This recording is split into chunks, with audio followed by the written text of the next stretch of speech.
तो हम लोग चलिए शुरू कर रहे हैं प्रकाश का अपवर्तन।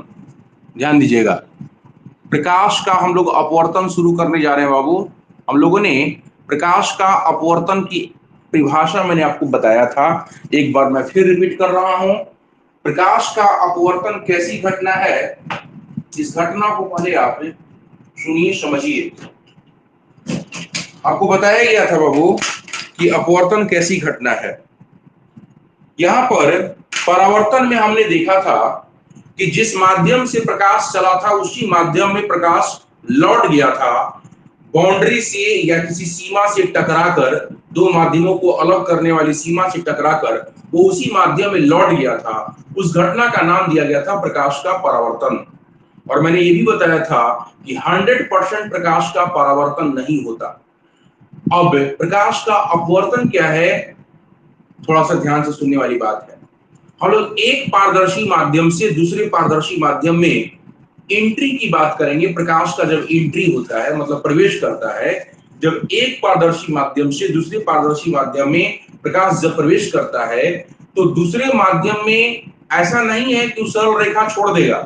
प्रकाश किसी समांगी माध्यम में, आपको बोले हैं किसी निश्चित समांगी माध्यम में सरल रेखीय पथ पर ही चलता है, लेकिन जब एक पारदर्शी माध्यम से किसी दूसरे पारदर्शी माध्यम में प्रवेश करता है तो उस समय चूंकि माध्यम के घनत्व में परिवर्तन आता है, परिवर्तन आने के कारण ही प्रकाश की चाल में परिवर्तन आता है, और चाल में परिवर्तन आने के कारण ही अपवर्तन की घटना घटती है। अब एक पारदर्शी माध्यम से दूसरे पारदर्शी माध्यम प्रवेश कर रहा है तो अपना दिशा जो है, पहले वाला जो मूल दिशा है उसको छोड़ देता है, वहां से अब बेंड कर जाता है। बेंड मतलब मुड़ जाता है, विचलित हो जाता है, भटक जाता है, जो कहिए आप। मतलब अपना जो मूल दिशा था उसका, जिस रास्ते पर चल रहा था वो रास्ता से भटक गया। समझे बात? जैसे मान लीजिए आप लोग पढ़ाई कर रहे हैं, अभी फिलहाल सही रास्ता पे चल रहा है, रोज आप लोग अपना रूटीन पूरा करते हैं, पढ़ते हैं, टाइम टेबल बनाए हुए हैं। अब कोई उसी में कोई लड़का जो है किसी दूसरे लड़का के, गलत लड़के के संगति में आकर अब जो है अपना रूटीन ही छोड़ दिया, जिस रास्ते पे चल रहा था वो रास्ता को छोड़ दिया, भटक गया वो। इसका मतलब उसका अपवर्तन हो गया। ठीक है, मतलब अब उस रास्ते पे नहीं चल रहा जिस रास्ते पर चल रहा था, अब वो दिशा अपना मोड़ लिया, डायरेक्शन मोड़ लिया। ठीक है, ये वो ले जा रहा था उसको जिंदगी बनाने वाला, और अब जिंदगी अपना बिगाड़ने वाले दिशा में चल रहा है, मतलब उसका अपवर्तन हो चुका। तो यहाँ पर भी प्रकाश का अपवर्तन होता है जब एक माध्यम से दूसरे माध्यम में प्रवेश करता है। जैसे एक लड़के से दूसरे लड़का भी देखिए कि कैसा लड़का है ये, है ना। तो यदि खराब लड़का रहे तो आपका दिशा तो भटकाएगी, स्वाभाविक सी बात है। तो उसी तरह से एक माध्यम से जब दूसरे माध्यम प्रकाश प्रवेश करता है तो दूसरे माध्यम प्रवेश करने के बाद अपनी मूल दिशा से भटक जाता है। इसी घटना का नाम बताया था आपको, प्रकाश का अपवर्तन। तो कुछ उदाहरण लिख लीजिए, लिखिए, हेडिंग दीजिए आगे, प्रकाश के अपवर्तन से संबंधित, प्रकाश के अपवर्तन से संबंधित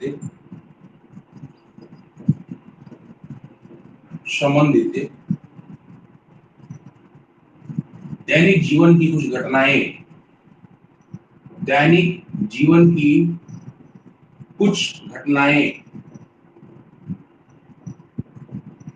हेडिंग दे दीजिए आप, प्रकाश के अपवर्तन से संबंधित दैनिक जीवन की कुछ घटनाएं।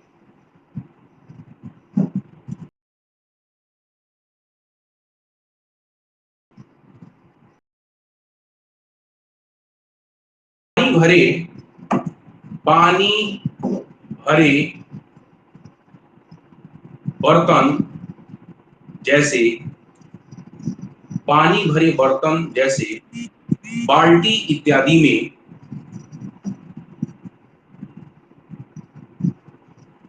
बाल्टी इत्यादि में तिरछा डुबाया हुआ छड़, तिरछा डुबाया हुआ छड़, तिरछा डुबाया हुआ छड़ का मुड़ा हुआ प्रतीत होना, का मुड़ा हुआ प्रतीत होना, का मुड़ा हुआ प्रतीत होना, का मुड़ा हुआ प्रतीत होना। क्लियर है? मतलब वो मुड़ा हुआ हमें प्रतीत होता है किस घटना के कारण? प्रकाश के अपवर्तन के कारण ये घटना घटती है बाबू। आप लोग, ठीक है, अब बाल्टी में लोग छड़ तो डुबा कर देखने में बड़ा सोचेंगे, है ना, छड़ कहाँ से व्यवस्था किया जाए, छड़ लाया जाए, उतना सोचना पड़ेगा आपको। अब ग्लास में ही चुपचाप क्या कीजिएगा, पानी भर लीजिएगा पूरा, और उसमें पेंसिल या अपना पेन तिरछा डुबा के, तिरछा सीधा नहीं, ऐसे नहीं, तिरछा डुबा कर देखिएगा, और जहां से वो डूबेगा बाबू, जो पोर्शन निकला रहेगा बाहर हवा में, वहीं से वो मुड़ा हुआ प्रतीत होगा आपको। आप खुद प्रयोग करके देख सकते हैं, या बचपन से आपने कई बार देखा होगा। ठीक है, दूसरी लिखिए, सेकंड, दूसरा घटना लिखिए। देखिए, पानी भरी बाल्टी, सेकंड लिखिए, पानी भरी बाल्टी, पानी भरी बाल्टी, पानी भरी बाल्टी के पेंदी, के पेंदी का ऊपर उठा हुआ दिखाई देना, ऊपर उठा हुआ प्रतीत होना, ऊपर उठा हुआ प्रतीत होना। पानी भरी बाल्टी की पेंदी का ऊपर उठा हुआ प्रतीत होना, ये भी प्रकाश के अपवर्तन के कारण होता है। प्रतीत होना, बस प्रतीत होना वही प्रयोग दीजिएगा, उठा हुआ प्रतीत होना। तीसरा लिखिए, थर्ड, थर्ड लिखिए। मैंने आपको बोला था, पिछले क्लास में समझाया था कि आप लोगों में से कितने लोग मछली पकड़े हैं बचपन वगैरह में। ठीक है, तो आप लोगों में से जवाब दिए थे बहुत लोग, हाँ सर हम पकड़े हैं, पकड़े हैं। तो मछली पकड़ना भी एक कला है। जापानी जो होते हैं सब, जापान में मछली पकड़ना सिखलाया जाता है। ठीक है, हालांकि यहाँ भी फिजिक्स है, मछली पकड़ने में भी वहां पे फिजिक्स का कॉन्सेप्ट है। भले फिजिक्स पढ़ा हो या ना हो, लेकिन उसको ट्रेनिंग दी जाती है, तभी जाकर वो कुशल मछली जो पकड़ने वाले होते हैं, मछुआरे, कुशल मछुआरे जो है ट्रेनिंग की बदौलत जन्म लेते हैं। समझे बात? कहने का मतलब अच्छे अच्छे जो मछुआरे होते हैं वो ट्रेनिंग के थ्रू जो है अपना स्थान प्राप्त करते हैं। तो वहां पर जापान में मछली जो है वहां पे बहुत ज्यादा उत्पादन होता है ना, मत्स्य उत्पादन जो है वहां पे, इसीलिए वहां पे बैंक है, मछली का जो है बैंक होता है। बैंक मतलब वो रुपया पैसा वाला बैंक, उसी तरह का जो मछली का होता है वो सेंटर, उसको मछली बैंक कहा जाता है। तो वहां पर बाबू ट्रेनिंग दी जाती है। तो ट्रेनिंग देने का मतलब ही है कि इसमें भी क्या है, कला है, मछली पकड़ना भी एक कला है। आप लोग पकड़ते होंगे बचपन में तो धोखा खा जाते थे। कैसे भाई? कि आपको लगता था कि जब बाल्टी का पेंदी ऊपर उठा हुआ प्रतीत हो सकता है, तो मछली क्यों नहीं ऊपर उठा हुआ प्रतीत होगा बाबू? तो मछली जो है ऊपर उठा हुआ लगता है कि प्रतीत हो रहा है ना, रहता है नीचे, और नीचे रहता है डेप्थ में, और आपको लगता है कि और ऊपर है वो, और हाथ उसी अनुसार आप डुबाते हैं, लेकिन पानी में जैसी कंपन किया, सर से आपको नीचे से निकल गया मछली। तो थर्ड लिखिएगा, ये भी घटना आपको है, अपवर्तन के कारण घटना। लिखिए, मछली पकड़ते समय, थर्ड लिखिए, मछली पकड़ते समय, मछली पकड़ते समय,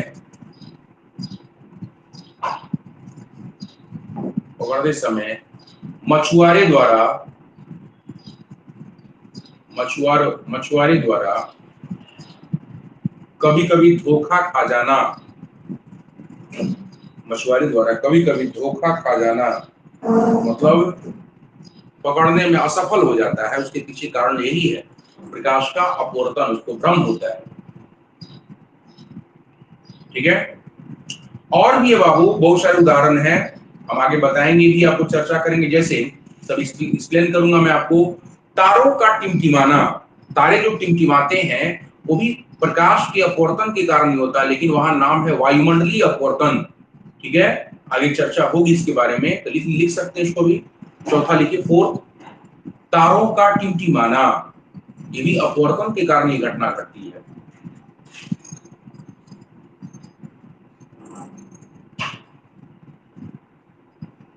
तारों का टिमटिमाना, क्लियर है? अब ठीक है, 4 उदाहरण काफी है, और भी उदाहरण, कई उदाहरण आपके आसपास भरे पड़े हैं, लेकिन इतना सफिशिएंट है। अब हम लोग देखेंगे प्रकाश के अपवर्तन से संबंधित एक प्रयोग करने जा रहे हैं हम लोग। उस प्रयोग को देखिए, दिमाग में एकदम पिक्चर बन जाएगा हमेशा के लिए। अपवर्तन वास्तव में घटना कैसे घटती है, ये चीज आपको दिखेगा, दिमाग में एक पिक्चर बनेगा आपको।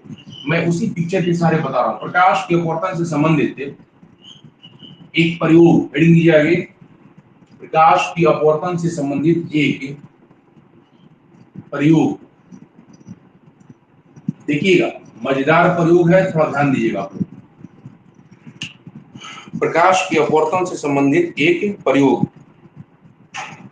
अब देखो, हम लोग एक प्रयोग करने जा रहे हैं। जैसे मान लीजिए हम लोग यहां पे, मैं नजदीक खड़ा हूं, ठीक, यहीं पर कहीं टेबल है ऐसे, और टेबल के ऊपर एक कटोरा रखा हुआ, अपारदर्शी स्टील का कटोरा है, खाली है, शुरू में खाली है, उसमें एक सिक्का रखा हुआ। हम नजदीक से सट कैसे देखेंगे तो क्या हमें वो नहीं दिखाई देगा? बोला जाए, दिखेगा नहीं दिखेगा? बोलिए, बोलिए सर कि दिखेगा? सट कर देखेंगे तो दिखेगा। लेकिन बाबू हम लोग क्या करते हैं, अब धीरे धीरे दूरी में बढ़ा रहा हूं, पीछे हट रहा हूं, पीछे हट रहा हूं, एक समय ऐसा आएगा वो दिखना बंद हो जाएगा। वो सिक्का हमें लगातार नहीं दिखाई देगा, सिक्का हमें वहां पे दिखना बंद हो जाएगा। अब दिखता कैसे कोई चीज? कैसे दिखता है कोई चीज? जब प्रकाश उसे परावर्तित होकर, कहीं से प्रकाश उस पर पड़ा, परावर्तित हुआ, और हमारे आंख के भीतर या रेटिना पर जब तक प्रतिबिंब नहीं बनाएगा तब तक कोई वस्तु नहीं दिखती है। क्लियर है? इसका मतलब जो हम सट कर ऐसे दिख रहे थे, जो कटोरे में सिक्का रखा हुआ था, उसमें जो अपारदर्शी कटोरा है, स्टील का कटोरा, उसमें सिक्का रखा, हम नजदीक से सट कर देख रहे थे, हमें दिखाई दे रहा था। इसका मतलब उसमें प्रकाश पड़ रहा होगा, परावर्तित होकर हमारे आंख के भीतर घुस रहा है, रेटिना पे प्रतिबिंब बना रहा है, तब हमको सिक्का दिखा। लेकिन हम पीछे हट रहे बाबू, पीछे हट रहे समय ऐसा आया वो दिखना बंद हो गया। क्यों बंद हुआ? क्या वो प्रकाश को परावर्तित करना बंद किया कि नहीं किया? प्रकाश प्रकाश को परावर्तित करना बंद कर दिया? नहीं नहीं, प्रकाश को परावर्तित करना उसने बंद नहीं किया अभी। जो कटोरा जो था बाबू, जो किनारे वाला उसका पोर्शन जो निकला हुआ था कटोरे का, ये वाला पोर्शन, अब वो कटोरे का जो किनारे वाला पोर्शन है वो उसको रोक दिया, वहां से परावर्तित प्रकाश को रोक रहा है, हमारी आंखों तक नहीं पहुंचने दे रहा है। इसीलिए अब वो सिक्का हमें नहीं दिखाई दे रहा है। लेकिन अब जादू होगा, सिक्का दिखाई देगा। कैसे दिखाई देगा? अब किसी मित्र को या अपने घर में किसी सदस्य को बोलिए कि जहां पे हमको सिक्का दिखना बंद हुआ है वहीं पे खड़े रहिए चुपचाप, उसी स्थान पर फिर से सिक्का दिखाई देगा आपको। कब? अब क्या करना है बाबू, अब पहले क्या था, कटोरा जब खाली था तो उसमें हवा था, बाहर में क्या है, हवा है, माध्यम परिवर्तन नहीं हो रहा अभी। अब माध्यम परिवर्तन कीजिए, उसमें कहिए कि पानी डालो। कटोरे में जैसे ही पानी आप डालिएगा, पानी भरिएगा, वो सिक्का फिर से दिखाई देना आपको शुरू होगा, वो सिक्का आपको फिर से दिखने लगेगा। क्यों भाई? जो सिक्का दिखना बंद हो गया था उस स्थान पर, यहाँ पे खड़े हो गया अगर, सिक्का दिखाई देना बंद हो गया, अब फिर से दिखाई क्यों दे रहा है? इसका मतलब अब एक घटना घट रही है, प्रकाश का अपवर्तन। अब माध्यम बदल गया, पहले सिर्फ हवा से हवा में प्रवेश कर रहा था प्रकाश की किरण, अब पानी से अब हवा में जा रही है, तो दिशा मुड़ेगी ना उसकी। अब जब मुड़ जाती है दिशा, तो कुछ किरणें जब आंख में प्रवेश करने के लिए अब सक्षम हो गई, ठीक है। अब फिर इसीलिए फिर से आपको सिक्का दिखाई देना शुरू हुआ था। परावर्तित करना बंद नहीं करता, वो कटोरा रोक दे रहा था, कटोरा का जो किनारे वाला पोर्शन। अब इसी को हम लोग डायग्राम से देखते हैं, जरा समझते हैं इस चीज को कैसे होता है ये घटना। देखिएगा ध्यान से आप लोग, हमने कटोरे की बात की है, स्टील के कटोरे की बात की है, पारदर्शी नहीं। पारदर्शी मैं बात नहीं कर रहा हूं, स्टील के कटोरे की बात कर रहा हूं, अपारदर्शी होना चाहिए। हम लिख रहे हैं अपारदर्शी कटोरा, अपारदर्शी है ये, ठीक है। अच्छा, अब जो है बाबू इसमें क्या किए थे आप, हम जो लाइन यहां पे खींच रहे हैं उसको भी देखिएगा ध्यान से।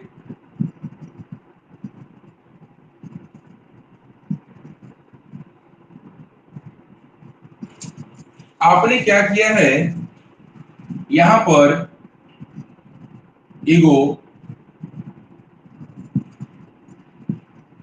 अलुआ या कलुआ या गोलुआ टाइप का एक लड़का है, वो यहाँ पे खड़ा है बगल में, ठीक, ये खड़ा है, ठीक है। इसके भीतर बाबू हम एक सिक्का दिखा रहे हैं, वो भी ध्यान देने वाली बात है। हम एक सिक्का दिखा रहे हैं इसके भीतर में,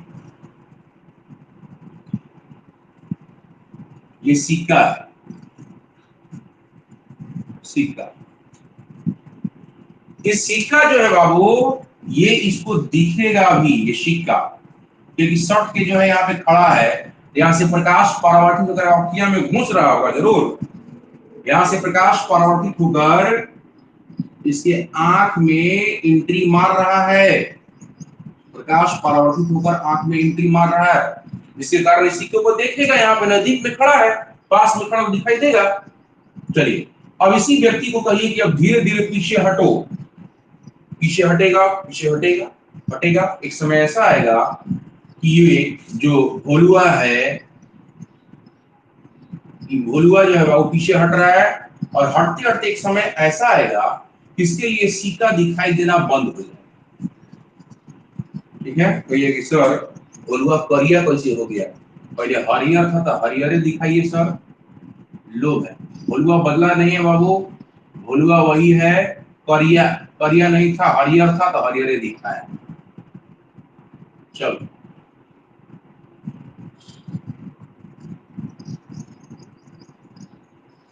ठीक है, भोलू जो है पीछे हटा, पीछे हटने पर क्या हुआ बाबू, एक समय अब यहाँ पे पहुंचा है, अब इसको सिक्का ही नहीं दिखाई दे रहा है, सिक्का दिखना बंद, सिक्का दिखना बंद हो गया। क्यों बाबू, क्या ये प्रकाश को परावर्तित करना बंद कर दिया? बोली नहीं सर, प्रकाश को परावर्तित करना नहीं बंद किया है। तो क्या किया है भाई, प्रकाश को परावर्तित करना नहीं बंद किया, तो क्यों नहीं दिख रहा है इसको? इसलिए नहीं दिख रहा है, ये चाह तो रहा है कि अगर ऑक्टिया में जाके घुसे, लेकिन देखो बाबू पोजीशन क्या है, अब ये चाह रहा है कि यहाँ से परावर्तित होकर अब अगर ऑक्टिया में घुसे, लेकिन ये किनारे वाला जो पोर्शन है कटोरे का निकला हुआ पोर्शन, अब ये कर आंख में नहीं घुसने देगा, ये रोक दे रहा है बीच में। ये डॉटेड लाइन दिखा रहा है, देखो बाबू डॉटेड लाइन, मतलब इधर प्रकाश नहीं जा रहा है, समझे बात? यहीं से जो है रोक दे रहा है ये किनारे वाला पोर्शन, अब इसको दिखना बंद हो गया। क्लियर है? दिस इज योर भोलुआ, आपका ये भोलुआ है। अब आइए, अब इसी का इसको दिखेगा, जरूर दिखेगा, कैसे दिखेगा इस चीज को देखिए अब ध्यान से। हम अगले स्टेप पे ले रहे हैं, पहला चरण उठाइए। अगले स्टेप में कुछ नहीं छेड़छाड़ करना, जो कटोरा आपने लिया था उसी ईमानदारी से कटोरा लीजिए। उसके बाद जो आपने भोलुआ को दिखाया था जिस पोजीशन पर, उसी पोजीशन पे भोलुआ को दिखाइए। और यहाँ पर कोई पूछेगा आपसे क्या माध्यम बदल रहा है प्रकाश विकिरण के लिए? नहीं, कटोरे खाली है, यदि अपारदर्शी खाली बर्तन है, ये हवा है अंदर में, तो बाहर में भी तो हवा ही है ना बाबू, तो हवा से हवा में जा रहा है, तो कोई माध्यम नहीं बदल रहा है। अब देखिए हम अगले स्टेप में क्या कर रहे हैं, हम लोग फिर से कटोरा बना रहे हैं बाबू, वही कटोरा है, कटोरा वही है, अलग कटोरा को नहीं लेना है, वही कटोरा लेना है, जैसे है उसी तरह से रहिए। वहां पे जहां पे खड़े हैं आप, वहीं पे खड़ा रहना आपको, जहां पे खड़ा हुए थे जहां पे दिखना आपको बंद हुआ था। ठीक है, ये सिक्का दिखना आपको बंद हो गया, सिक्का आपको दिखना बंद हुआ था। किस यहाँ पर क्या हो गया था बाबू, सिक्का ओझल हो गया था, ओझल मतलब दिखना बंद, सिक्का ओझल हो गया था। अपवर्तन का मतलब समझ में आएगा इस प्रयोग से, सिक्का ओझल हो गया था। सिर्फ डायग्राम को देखिए आप ध्यान से। अब अगले स्टेप में देख रहे हैं हम लोग, यहां से बाबू इस सिक्के को जो ओझल हुआ था उसको हम देखना चाहते हैं फिर से उसी पोजीशन में, जहां पे भोलुआ खड़ा हुआ था, जाके जहां पे ओझल हुआ था बाबू, और फिर से यहाँ भोलुआ को खड़ा कीजिए, भोलुआ को खड़ा करना है फिर से यहाँ पर, जहां पे खड़ा था वहीं पे खड़ा कराइए फिर से।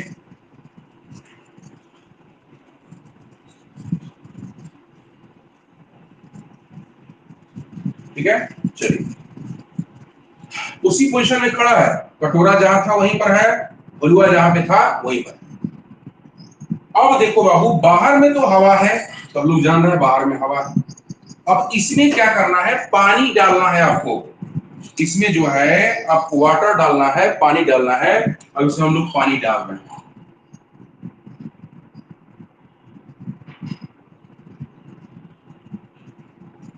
ठीक है। चलिए, जो सिक्का दिखना बंद हो गया था, जो सिक्का दिखना बंद हुआ था बाबू, अब आई, अब इस सिक्के से यहाँ पर पानी है और यहाँ पे हवा है, ध्यान दीजिएगा, अंदर में पानी और बाहर में हवा। ये पानी हो गया अंदर, ये, और बाहर में हवा। अब जो है आपको क्या करना है कि यहां से प्रकाश किरण जो चलेगी, प्रकाश किरण कुछ ऐसी किरणें होंगी जो यहां से चलेंगी, तो चल कर देखिए कैसा बिहेव दिखाएगा, ध्यान दीजिएगा। कुछ किरणें जो चल रही है बाबू, चलिए मान लीजिए इस डायरेक्शन में, इस डायरेक्शन में तो जा रही थी इस दिशा में, लेकिन अब यहां से भटक जाएगी। कुछ किरणें जो है मुड़ेंगी, इसकी आंखों में जाकर प्रवेश करेंगी। ये किरण चूंकि अब माध्यम परिवर्तन हो रहा है, पहले हवा से हवा था तो बिल्कुल सीधा जा रहा था ऐसे, ये वाला ब्लू वाला देखिए, लेकिन अब प्रकाश की किरणें जो है बाबू पानी से हवा में प्रवेश कर रही है, तो अब मुड़ना स्वाभाविक है, अपनी दिशा से भटक जाएगा और भटक कर एक आंखिया के भीतर घूम जाएगा। जब भटक ही गया, अब इसके आंख के भीतर क्या होगा, वो जाकर एंट्री मारेगा। जब आंख के भीतर घुस रहा है तो ये चला कहां से था, पहले इस पर विचार कीजिए। ये प्रकाश किरण कहां से चली थी बाबू, ये प्रकाश किरण देखिए अब ये आंख में प्रवेश कर आई, चला कहां से था, चला है सिक्का से, तो सिक्का के बदले चूहा नहीं ना दिखाई देगा, उसको सिक्का ही दिखाई देगा ना।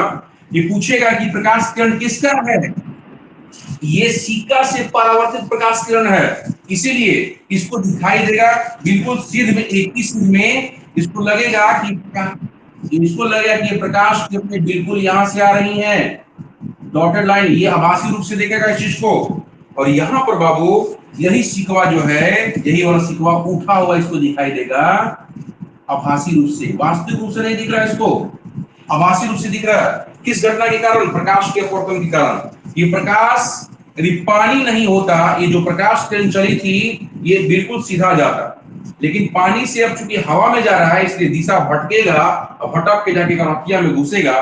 क्योंकि इससे चला था, सिक्का से चला था, इसको सिक्का ही दिखाई देगा, भले उसको उठा हुआ दिखाई दे, भले उसको जो है वहां पर उठा हुआ उभरा हुआ दिखाई दे रहा है, लेकिन दिखाई देगा इसको सिक्का ही दिखाई देगा। समझ में बात, यहाँ पर बात समझ में आई बाबू कि क्या घटना घट रही है यहाँ पे, कि प्रकाश की अपवर्तन की यहाँ पे घटना घट रही है। तो सिक्का जो है आभासी रूप से, ये आभासी सिक्का है, वास्तविक नहीं है, वास्तविक तो यहाँ पर रहेगा, सिक्का कैसे उठ जाएगा, है ना। लेकिन इसको अपवर्तन की घटना के कारण ये आभासी सिक्का इसको दिखाई दे रहा है।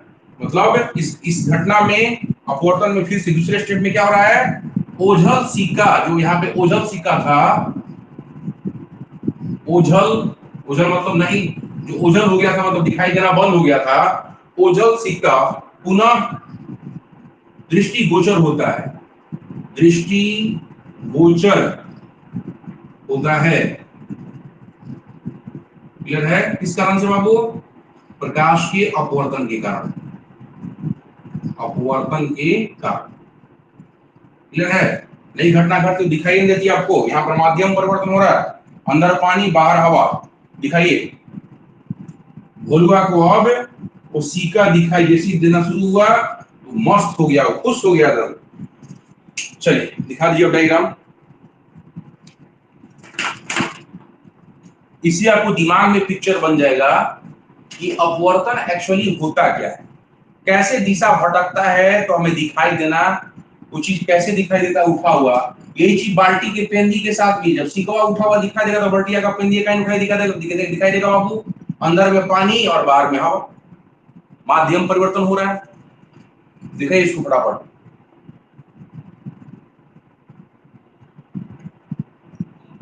ये डायग्राम आपके दिमाग में एक पिक्चर बना देगा, अपवर्तन एकदम गहराई से समझिएगा, ठीक है, सिर्फ रटने वाली बात नहीं, एकदम समझ जाइए, दिमाग में एडजस्ट कर लीजिए उसको।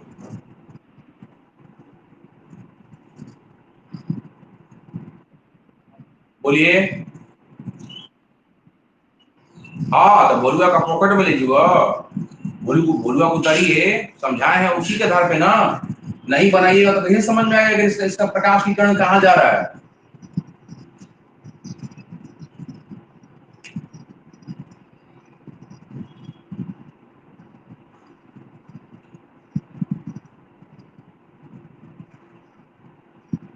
कहीं भी डाउट है आपको, कोई क्वेश्चन है इस पर तो पूछ सकते हैं। जहां भी आपको डाउट लग रहा है प्रकाश का अपवर्तन कैसे हुआ, कैसे उसके आंख में प्रवेश किया, आप जो है यही चीज यहाँ पे समझाया गया है। माध्यम परिवर्तन जहां कहीं भी होगा तो दिशा परिवर्तन अवश्य होगा, उसका डायरेक्शन में चेंजिंग होगा, विचलित तो होगा, वो अपनी मूल दिशा को छोड़कर भटक जाएगा। और यहाँ पे भटका है तब ये छटक कर जाके अंतिया में घुसा है, समझे बात। भटकने के बाद छटक गया तो अंतिया में घुस गया, घुस गया तो उसको फिर से सिकवा दिखाई देना शुरू हो गया, क्योंकि सिक्का से ही किरणें चली थी, ये प्रकाश की किरणें सिक्का से ही चली थी। अब हमारी आंख का नेचर है बिल्कुल एक सीध में देखने का, हमारा नेचर सीध में देखने का ही बाबू। हमको ही लगेगा कि किरण यहाँ से आ रही है, यहाँ से आ रही किरणें, यहीं पर सिक्का आपको दिखाई देगा उठा हुआ। यही कारण है कि पानी भरी बाल्टी का पेंदी भी जो है वो भी ऊपर उठा हुआ दिखाई देता है, प्रकाश के अपवर्तन के कारण ही।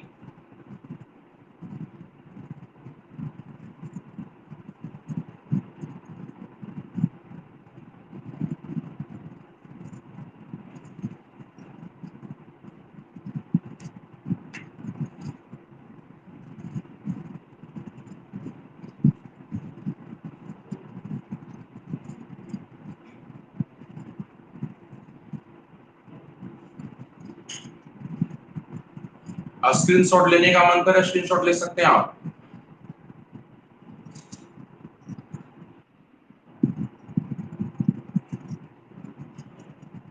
आगे बढ़ा जाए,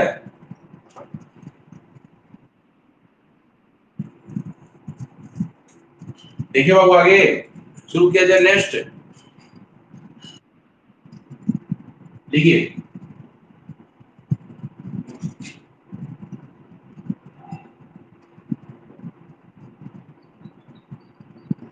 कारण, क्या कारण है भाई कि प्रकाश का अपवर्तन होता है। प्रकाश के अपवर्तन का कारण क्या, कारण है इसका, हम इसको लैंग्वेज में लिखवाने जा रहे हैं आपको। प्रकाश के अपवर्तन का क्या कारण है पहले समझिए। देखो जब माध्यम परिवर्तन हो रहा है, मैंने आपको शुरू में लिखवाया है कि जब एक पारदर्शी माध्यम से दूसरे पारदर्शी माध्यम में प्रवेश करता है, ठीक है, तो प्रकाश अपनी मूल दिशा से भटक जाता है। तो एक्चुअली होता क्या है, क्यों भटक जाता है, सवाल ये है। माध्यम जब बदलता है, एक माध्यम से दूसरे माध्यम में जब प्रकाश प्रवेश करता है तो मूलतः माध्यम परिवर्तन के कारण उस प्रकाश की चाल में परिवर्तन आता है। ध्यान रखिएगा, जैसे हवा से यदि कांच में प्रवेश प्रवेश करता है प्रकाश, या पानी में प्रवेश करता है, या पानी से हवा में प्रवेश करता है, तो उसकी स्पीड में चेंजिंग आएगी। यहां भी, यहां पर देखिए जो दिशा भटका है बाबू, ये पहले पानी से चला है या तब हवा में घुसा, इसकी चाल में परिवर्तन आ जाती है। जब चाल में भी परिवर्तन नहीं आएगा तो दिशा नहीं भटकेगा, वो चाल में परिवर्तन आने के कारण ही आपको लिखवाए भी थे बेसिक पॉइंट में, याद कीजिए कि हवा में प्रकाश की चाल लगभग निर्वात के बराबर 3 × 10⁸ मीटर/सेकंड। पानी में प्रकाश की चाल मैंने सब लिखवाया है 2.25 × 10⁸ मीटर/सेकंड। कांच में प्रकाश की चाल 2 × 10⁸ मीटर/सेकंड। माध्यम बदलने पर प्रकाश की चाल क्या थी बाबू, बदल जा रही थी। तो ये प्रकाश की चाल बदलने के कारण ही अपवर्तन की घटना घटती है। प्रकाश जो मुड़ रहा है, भटक रहा है, इसके पीछे मूल कारण है कि माध्यम बदला, पानी से हवा में प्रवेश किया तो माध्यम बदला, और माध्यम बदलने के कारण दोनों जगह स्पीड प्रकाश का अलग अलग होगा। याद कीजिए पानी में प्रकाश की चाल आपको बताए थे 2.25 × 10⁸ मीटर/सेकंड, ये पनिया में बताए थे बाबू, चाल बताए थे प्रकाश का मीटर/सेकंड, और हवा में बताए थे आपको 3 × 10 लगभग 3 × 10⁸ मीटर/सेकंड। ये चाल बदला, इसी कारण से ये भटक गया। क्लियर है, लिखिए आप कारण, लिखिए कारण में यही चीज लिखवाने जा रहा हूं। लिखिए माध्यम परिवर्तन, माध्यम परिवर्तन के साथ, माध्यम परिवर्तन के साथ, माध्यम परिवर्तन के साथ प्रकाश की चाल में, प्रकाश की चाल ब्रैकेट में वेग भी लिख सकते हैं आप, प्रकाश की चाल और ब्रैकेट में कर दीजिए वेग में, वेग में परिवर्तन आता है,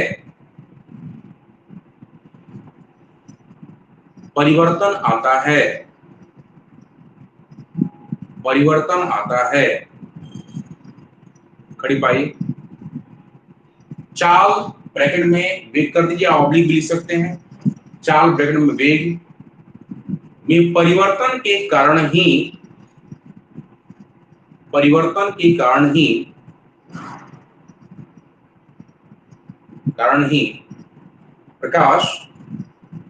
प्रकाश किसी एक पारदर्शी माध्यम से दूसरे में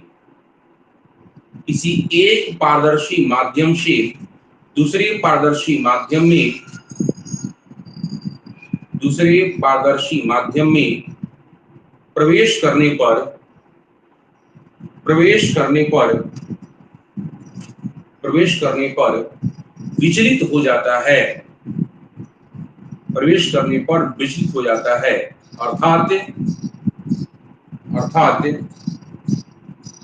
अर्थात अपवर्तन की घटना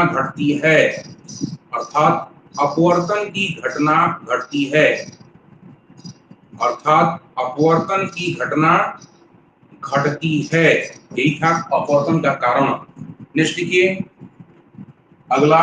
अब सवाल ये है कि माध्यम परिवर्तन के साथ चाल में क्यों परिवर्तन आता है। मैंने आपको बताया, सब एक एक बात मैं बता रहा हूं आपको। प्रकाश के अपवर्तन का कारण बताया, चाल में परिवर्तन के कारण। लेकिन सवाल ये है कि माध्यम परिवर्तन के साथ चाल क्यों बदलता है। लिखिए, हेडिंग दीजिए, माध्यम परिवर्तन के साथ प्रकाश की चाल में परिवर्तन का कारण। माध्यम परिवर्तन के साथ प्रकाश की चाल में परिवर्तन का कारण। माध्यम परिवर्तन के साथ प्रकाश की चाल में परिवर्तन का कारण। इसका क्या कारण है भाई, चाल क्यों बदलता है। चलिए आइए समझते हैं। मैंने कभी एग्जांपल दिया था, बेसिक पॉइंट जो बता रहा था बाबू, तो मैंने बोला था कीला मैदान अभी खाली पड़ा हुआ है, आपको जाकर दौड़ने के लिए कहा जाए तो आप जितना एनर्जी है अपने फुल स्पीड के साथ, उसके अनुसार आप फुल स्पीड के साथ दौड़िएगा। मतलब आपकी चाल जो है, जितना कोई रोक टोक नहीं है, कोई बाधा पहुंचाने वाला नहीं है, आप फुल स्पीड में दौड़िए। उसमें कुछ मेला उला लग जाए, ठीक है, तो थोड़ा आपका स्पीड निश्चित रूप से घटेगा, क्योंकि आप वहां पे फील्ड का जो घनत्व है वो बढ़ गया। अब उसमें कोई नेता आ जाए तो और भीड़ बढ़ेगी। जब भीड़ बढ़ेगी बाबू, तो आपका स्पीड भी घटेगा निश्चित रूप से। ठीक है, क्या भीड़ में आप उस स्पीड से चल ही नहीं पाइएगा या दौड़ भी नहीं पाइएगा। अच्छा, नेता के बदले कोई अभिनेता आ जाए फील्ड में तो और मारामारी होगा और आपका स्पीड घटेगा। बिल्कुल इसी तरह से बिहेव दिखाता है प्रकाश भी। प्रकाश चला है निर्वात से। निर्वात में फुल स्पीड, जितना उसका एनर्जी है उस स्पीड से दौड़ता है, कोई रोकने वाला नहीं है। कोई निर्वात का मतलब ही होता है जहां पे कुछ भी नहीं हो, यहां तक कि हवा भी नहीं हो, उसको बोलते हैं निर्वात। क्लियर है। तो बाबू, निर्वात से जब हवा में प्रवेश किया तो हवा में थोड़ा सा घनत्व बढ़ जाता है, तो थोड़ा बहुत, ज्यादा नहीं, थोड़ा का अंतर आता है, इस कारण से थोड़ा सा स्पीड उसका घटता है। पानी में प्रवेश किया और घट गया। कांच में प्रवेश किया, पानी से ज्यादा सघन कांच है तो आप उसमें और ज्यादा घट गया प्रकाश की चाल। क्लियर है। तो प्रकाश की चाल जो है बाबू, इसलिए उसमें चेंजिंग आता है, परिवर्तन आता है, क्योंकि माध्यम के घनत्व में परिवर्तन आता है। क्लियर है। तो लिखिए, कारण लिखिए, अलग अलग माध्यमों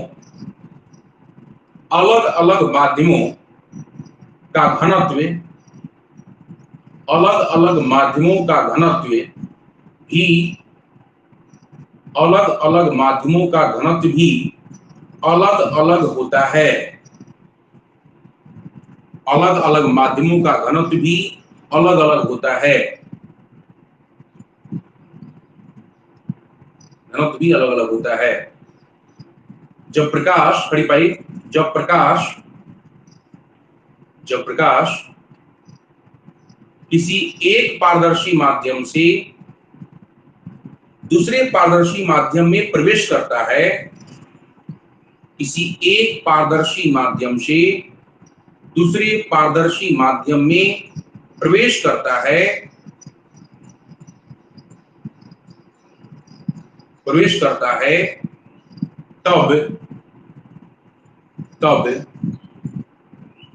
तब वस्तुतः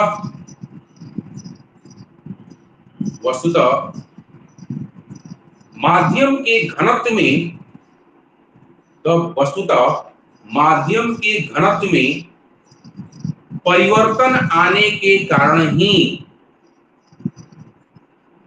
वस्तुतः माध्यम के घनत्व में परिवर्तन आने के कारण ही प्रकाश की चाल में परिवर्तन आ जाता है।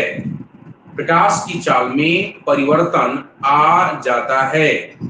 प्रकाश की चाल में परिवर्तन आ जाता है। क्लियर है? प्रकाश की चाल में परिवर्तन आ जाता है। क्लियर है यहां तक? बोलिए, कोई डाउट है यहां तक? बोलो। चलिए नेक्स्ट टॉपिक लिखिएगा आगे।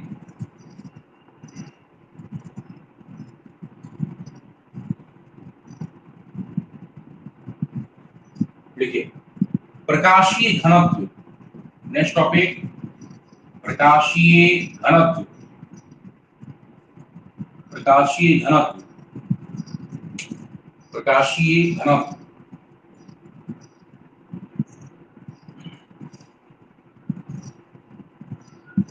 प्रकाशीय घनत्व। सुनिए, हमने अभी अभी बोला कि प्रकाश की चाल में माध्यम परिवर्तन के साथ परिवर्तन आ जाता है। क्यों भाई? कि उसके पीछे कारण है कि प्रकाश की चाल में परिवर्तन आने के कारण यही है कि माध्यम बदलने के साथ उसके घनत्व में भी परिवर्तन आता है। हम लोग प्रकाशीय घनत्व की बात कर रहे हैं, ठीक है? तो वास्तव में क्या है बाबू? दो प्रकाशीय घनत्व देखिए क्या है। हम लोग फिजिक्स में प्रकाशीय घनत्व का मतलब क्या समझते हैं, समझिए इस चीज को। हम लोग पहले किसी दो माध्यम पर विचार करते हैं। किसी एक माध्यम में जो प्रकाश की चाल है किसी दूसरे माध्यम की अपेक्षा कितनी है, कम है या ज्यादा है, इसकी जो तुलनात्मक अध्ययन कराने वाला जो राशि है, ठीक है, उसी को बोलते हैं प्रकाशीय घनत्व। मतलब जिसकी सहायता ली जाती है उसी को बोलते हैं हम लोग प्रकाशीय घनत्व। दो माध्यमों में प्रकाश की चाल का तुलनात्मक अध्ययन करने के लिए जिसकी मदद ली जाती है उसी को हम लोग क्या कहते हैं, प्रकाशीय घनत्व। लेकिन इसको व्यक्त करते हैं हम दो रूपों में। एक बोलते हैं प्रकाशीय सघन माध्यम और दूसरा बोलते हैं प्रकाशीय विरल माध्यम। इसको समझने के लिए हम लोग दो रूपों में पढ़ेंगे अलग अलग, पर इसको लिख लीजिए प्रकाशीय घनत्व को। लिखिए किन्हीं दो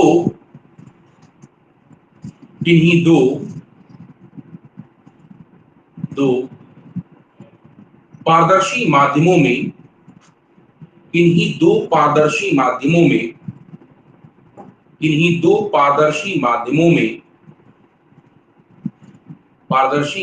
में प्रकाश की चाल का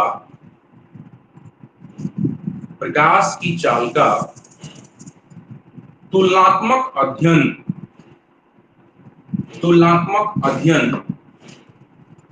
जिसकी सहायता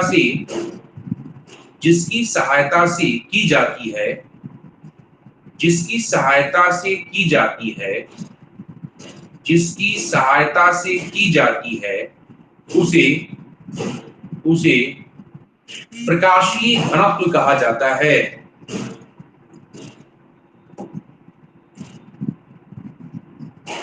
प्रकाशीय घनत्व कहा जाता है।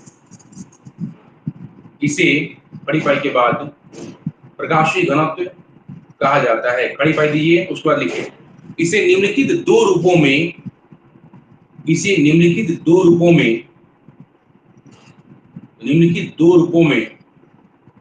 व्यक्त किया जाता है। पहला लिखिएगा फर्स्ट प्रकाशीय सघन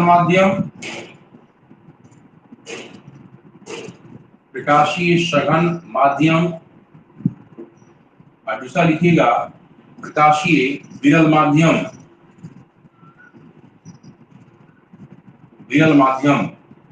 सेकंड लिखिएगा प्रकाशीय विरल माध्यम। अब पहला दीजिएगा नंबर, फर्स्ट नंबर प्रकाशीय सघन माध्यम। आपसे मैं एक क्वेश्चन पूछ रहा हूं कि कांच सघन माध्यम है कि विरल? हवा कैसा माध्यम है? हवा कैसा माध्यम है? सघन की विरल? सघन। और बजा के सही सवाल पूछ रहे हैं आप। डायरेक्ट यदि जवाब दीजिएगा कांच के बारे में, पानी के बारे में, हवा के बारे में या किसी माध्यम के बारे में कि सघन है कि विरल है, ये सब गलत जवाब होगा। अभी जो पूछा है क्वेश्चन का किसके सापेक्ष, ये सही है, इसी तरह से पूछिएगा। मैं यदि बोलूं पानी जो है सघन माध्यम है कि विरल माध्यम, क्या जवाब दीजिएगा? किसके सापेक्ष? Very good. पानी किसके सापेक्ष जो है सघन माध्यम में विरल है? अब सवाल ये है, मैंने आपको बताया था विराम और गति की परिभाषा बताया था 11th क्लास में, है ना? उस सापेक्षिक पद था, किसको गति में कहेंगे, किसको विराम में कहेंगे। किसी को भी हम गति में नहीं कर सकते इंडिपेंडेंट रूप से, स्वतंत्र रूप से, और ना ही किसी को स्वतंत्र रूप से हम लोग विराम में कर सकते हैं। हम लोग सापेक्षिक रूप से बताते हैं वो किसके सापेक्ष गति में या किसके सापेक्ष विराम में है। ठीक उसी तरह से किसी माध्यम के बारे में हम लोग ये नहीं कर सकते हैं कि विरल है कि सघन है। यहां पर भी सवाल उठाइएगा किसके सापेक्ष। जैसे मैं एक ही चीज को दो चीज प्रूव कर रहा हूं। मैंने याद कीजिए 11th क्लास में मैंने प्रूव किया था कि अच्छा व्यक्ति को बुरा और बुरा व्यक्ति को अच्छा। कोई व्यक्ति सबके लिए ना तो अच्छा होता है ना सबके लिए बुरा होता है। क्लियर है? तो बताइए आप, हम पानी के बारे में बात कर रहे हो, पानी सघन भी है विरल भी है। अब डिपेंड करता है किसके सापेक्ष। यदि हम हवा के सापेक्ष बात करेंगे तो पानी सघन हो जाएगा, ठीक है। और यदि कांच के सापेक्ष बात करेंगे तो पानी विरल हो जाएगा। कहां हम ऐसे कैसे बोल देंगे भाई किसी माध्यम के बारे में कि फलाना सघन माध्यम है या फलाना जो है विरल माध्यम? ये बोलना गलत है, किसी के सापेक्ष बात होती है। हाँ, परिभाषा कैसे देंगे ध्यान समझिएगा। यदि हम प्रकाशित सघन माध्यम के बारे में बोल रहे हैं बाबू, तो सघन का मतलब ही होता है, सघन किसको कहेंगे, ये भी सापेक्षिक है। यदि दो माध्यमों में, दो माध्यम लेंगे हम लोग, पहले तुलना करना है, हमें सापेक्षिक बात करनी है तो दो माध्यम लेना ही पड़ेगा। यदि किसी माध्यम में प्रकाश की चाल, यदि किसी माध्यम में प्रकाश की चाल किसी अन्य माध्यम की अपेक्षा कम हो, मतलब घट जाए, जैसे पानी में प्रकाश की चाल हवा के सापेक्ष घट जाती है, इसीलिए पानी हवा के सापेक्ष प्रकाशीय सघन माध्यम है। तो परिभाषा क्या देंगे हम लोग?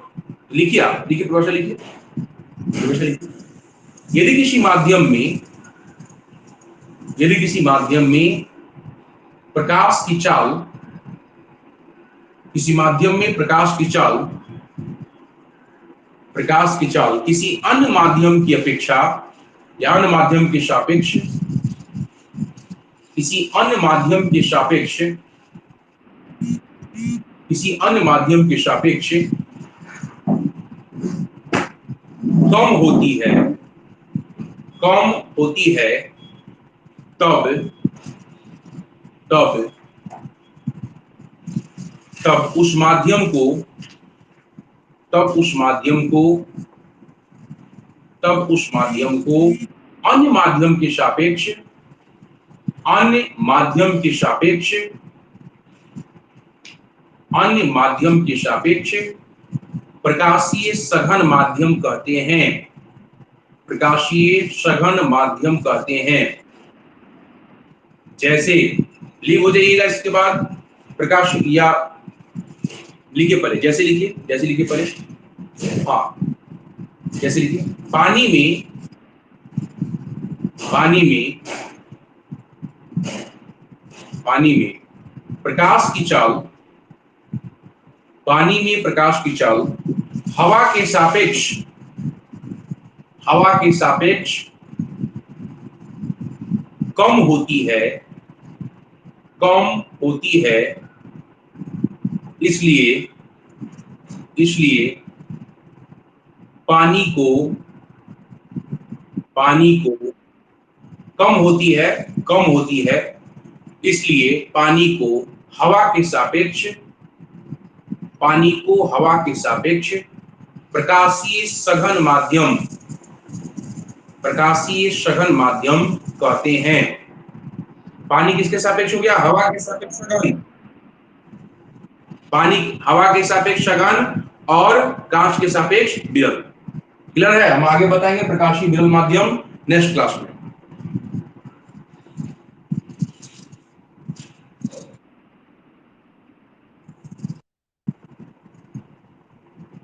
देखिए अब न्यूमेरिकल आप लोग लिखिए।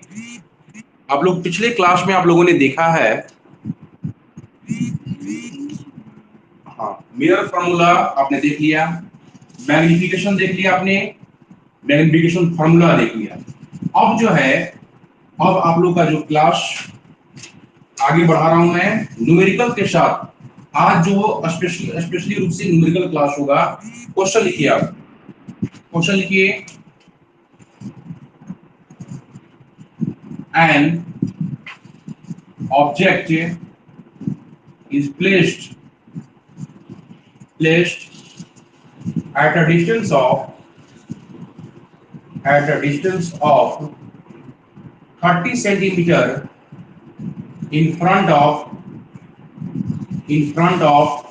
a concave mirror, in front of a concave mirror, in front of a concave mirror, whose focal length is 40 centimeter. Find image distance, position and nature of image. Position and nature of image. Find position and nature of image. चलिए बताइए, बना रहे हैं आप लोग?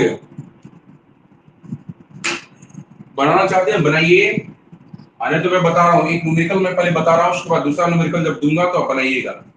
देखिए कैसे बनाएंगे हम न्यूमेरिकल, ध्यान दीजिए। सोल्यूशन इसका कहा जा रहा है कि एक ऑब्जेक्ट है जो कनकेव मिरर के सामने 30 सेंटीमीटर के डिस्टेंस पर रखा गया है, जिसका फोकल लेंथ, कनकेव मिरर का जो फोकल लेंथ है वो 40 सेंटीमीटर है।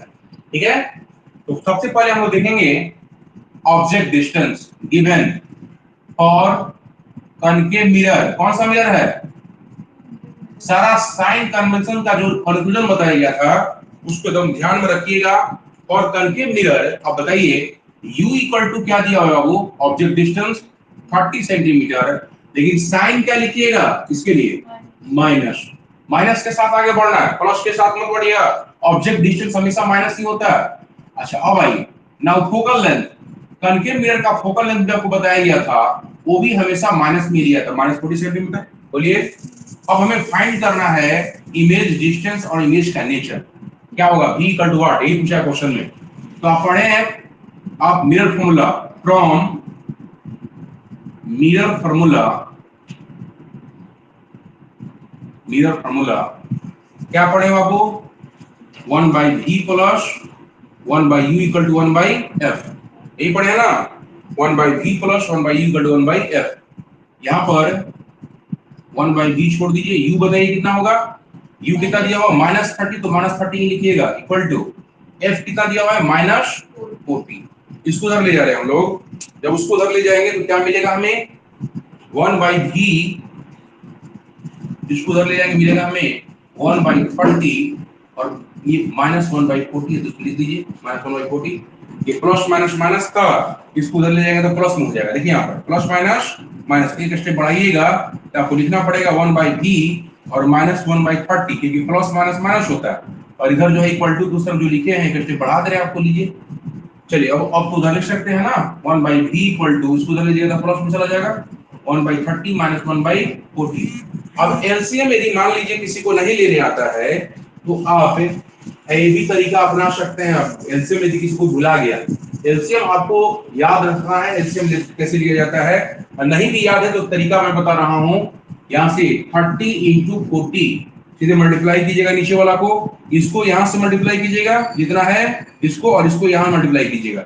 40 में 1 से मल्टीप्लाई करेंगे 40 रहेगा, 40 रहेगा, माइनस 30 से 1 मल्टीप्लाई होगा तो 30 आ जाएगा। 40 - 30, 1 by v इक्वल टू, ये कितना आएगा?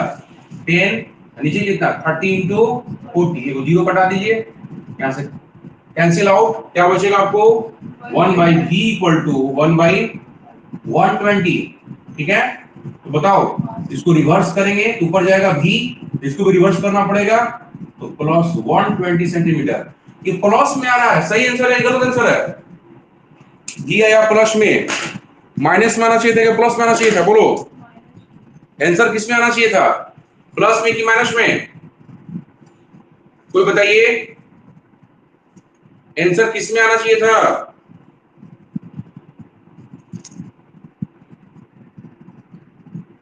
आंसर जो आया है ये सही है अथवा गलत है, ये बताइए हमें।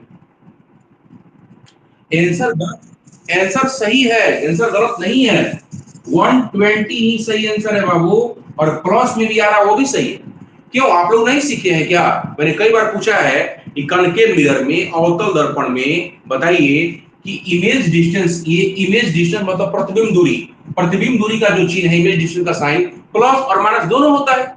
तो प्लस में आया तो क्या गलत है, सही आंसर है, ठीक है। हाँ, इसका मतलब क्या है, मीनिंग क्या है, कैसा इमेज बन रहा है, बोलो।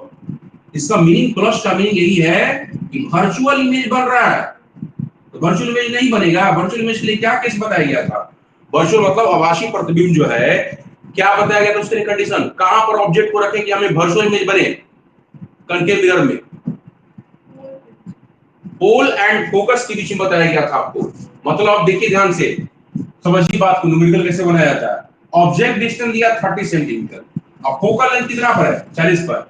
मतलब यदि ये मिरर है हमारा, दिस इज योर मिरर, यदि ये मिरर है और ये हमारा पोल है, ये सेंटर ऑफ कर्वेचर है, यहाँ पे ये फोकस है, तो फोकस आपको कह रहा है 40 पर है, ये यही बोल रहा है 40 पर, और ऑब्जेक्ट कितना पर है, ऑब्जेक्ट कितना पर है, 30 पर है। क्वेश्चन देखो यहाँ पे 30 पे दिया ऑब्जेक्ट डिस्टेंस, इसका मतलब ये कम ही पर ना होगा, ये 40 के भीतर होगा कि बाहर होगा? ऑब्जेक्ट यहाँ पर है, तो पोजीशन क्या हुआ ऑब्जेक्ट का, पोल एंड फोकस के बीच में, पोल पी एंड एफ के बीच में जब ऑब्जेक्ट रहता है तो इसका इमेज नहीं बनाना है आप, वर्चुअल, तो वर्चुअल ही बनेगा ना, वर्चुअल के लिए प्लस में आ रहा है, सही आंसर है, वर्चुअल इमेज बनेगा। नोट कीजिए, बनाइए फटाफट।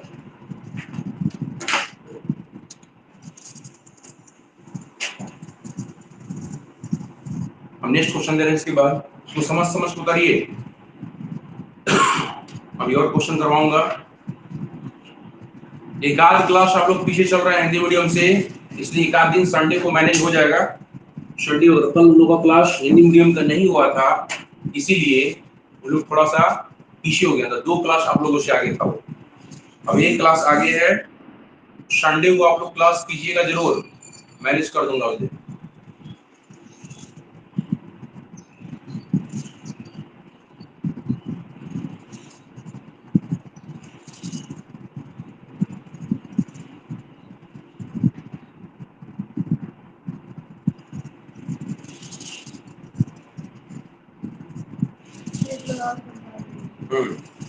फिर से मैं बता दे रहा हूँ उसको, फिर से समझा दे रहा हूँ। देखिए, न्यूमेरिकल जो बहुत लोग नहीं बनाते हैं या नहीं बनाने आता है, उसके पीछे कारण ये है कि वो कभी सोचते नहीं है। दिमाग नहीं यूज कीजिएगा, सोचिएगा नहीं, तो न्यूमेरिकल आपका नहीं बनेगा। और यही वो चीज है, फिजिक्स एक ऐसा सब्जेक्ट है जो आपका माइंड सबसे ज्यादा डेवलप करता है, क्योंकि इसमें थ्योरी भी है, प्रूफ करने वाली चीजें हैं, कॉन्सेप्ट है, सोचने वाली बात है, न्यूमेरिकल्स है। इसमें बिना माइंड का, बिना दिमाग यूज किया क्वेश्चन नहीं बना पाते हैं, तो सोचने के लिए मजबूर करता है आपको। इसीलिए माइंड डेवलप करने के लिए सबसे बढ़िया सब्जेक्ट आपका है फिजिक्स। माइंड को जो डेवलप करता है सबसे बढ़िया सब्जेक्ट फिजिक्स है। केमिस्ट्री में तो आप रट भी जाते हैं तो काम चल जाता है, लेकिन फिजिक्स में बिना रटे, आपको बिना समझे रटन विद्या से काम नहीं चलने वाला। देखिए क्वेश्चन में कह रहा था कि N object is placed at a distance of 30 centimetre in front of A concave mirror whose focal length is 40 centimetre, find position and nature of image. देखो बाबू, एक ऑब्जेक्ट को रखा गया है 30 सेंटीमीटर के डिस्टेंस पर कनकेव मिरर के सामने, क्लियर है? तो कनकेव मिरर के सामने किसी ऑब्जेक्ट को आप 30 सेंटीमीटर रखिएगा तो उसका अपना इमेज बनेगा, ठीक है? तो उस फोकल लेंथ दे दिया आपको 40 centimetre, find position and nature of image. तो फोकल लेंथ कितना दिया, 40 सेंटीमीटर। तो कॉमन सेंस वाला जो स्टूडेंट होगा तो पहले तो ये बात पकड़ लेगा कि फोकस कितना पर है, 40 पर, और ऑब्जेक्ट कितना पर रखा गया भाई, ऑब्जेक्ट है वो 30 पर। इसका मतलब इसका पोजीशन है F और P के बीच में, और जब इस पोजीशन में ऑब्जेक्ट रहता है कॉनकेव मिरर में, याद कीजिए इसके लिए इमेज बनता है, यही केस था वर्चुअल इमेज का। तो दिमाग में तुरंत हंट होगा उस विद्यार्थी का, उस स्टूडेंट का, इमेज यहाँ पर निश्चित रूप से वर्चुअल बनेगा और चिन्ह आएगा इमेज डिस्टेंस का प्लस में, क्योंकि मैंने आपको साइन कन्वेंशन बताया है, इमेज डिस्टेंस का साइन वर्चुअल इमेज के लिए प्लस में आता है। तो यहाँ पर देखिए प्लस में आंसर आ रहा है, लेकिन हम शुरुआत कैसे करेंगे? और कनकेव मिरर हम लोगों ने u इक्वल टू 30 सेंटीमीटर बोला है, तो साइन के साथ इस्तेमाल कीजिएगा। मैंने पहले भी बोला था कि बिना साइन का मत खाली 40 लिखकर मत आगे बढ़िएगा, गलत आंसर आएगा। 30 लिखा तो साइन के साथ में लिखिए कि ऑब्जेक्ट डिस्टेंस का साइन क्या होता है। मैंने बताया किसी भी मिरर में किसी भी पोजीशन में ऑब्जेक्ट डिस्टेंस हमेशा माइनस में होता है, इसलिए हमने माइनस में लिखा। अच्छा, अब क्या है? फोकल लेंथ दिया है, तो फोकल लेंथ देखिए 40 सेंटीमीटर। लेकिन ये भी देखिए इसका है कॉनकेव मिरर की बात किया जा रहा है, क्वेश्चन में कॉनकेव मिरर दिया है, कॉनकेव मिरर बोला है, कन्वेक्स बोलता हम प्लस में लिखते फोकल लेंथ, लेकिन यहाँ पे कॉनकेव बोला है तो फोकल लेंथ होगा -40 सेंटीमीटर। निकालना क्या है? हमें find position and nature of image, image distance हमें फाइंड करना है, तो b इक्वल टू आपको निकालना है। अब आइए मिरर फार्मूला पाइए, from mirror formula 1/b + 1y equal to 1/f। तो बताइए 1/b और u के स्थान पे क्या पुट करेंगे हम लोग? -30 इक्वल टू 1/-40। जो है सब हम पुट कर देंगे।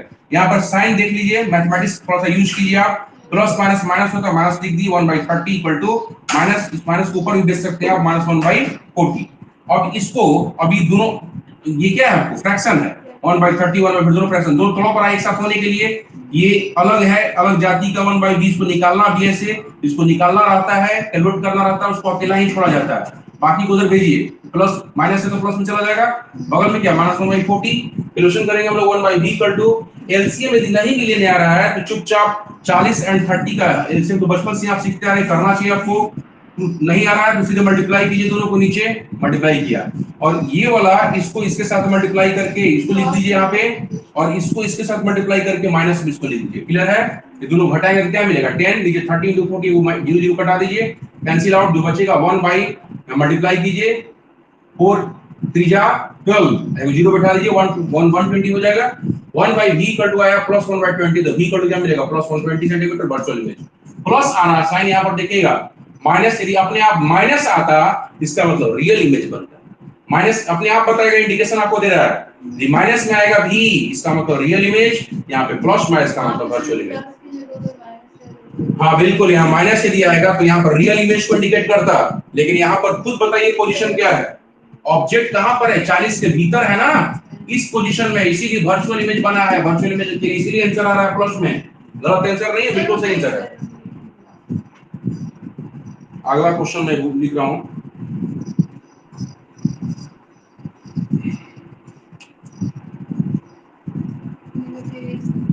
न्यूमेरिकल बहुत लोगों को नहीं बनता इसी वजह से, क्योंकि वो सोचते नहीं है या बनाए नहीं है कभी, इसीलिए दिमाग में उनका बहुत भारी लगता है उनको न्यूमेरिकल।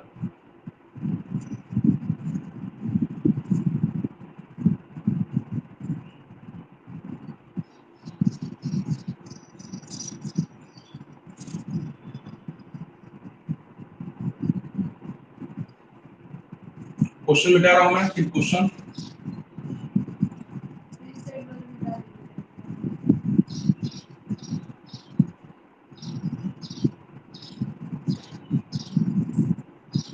देखिए, अगला क्वेश्चन देखिए, नेक्स्ट क्वेश्चन लिख रहा हूं, वो ध्यान दीजिए आप, कन्वेक्स में थोड़ा सा बना रहा है question.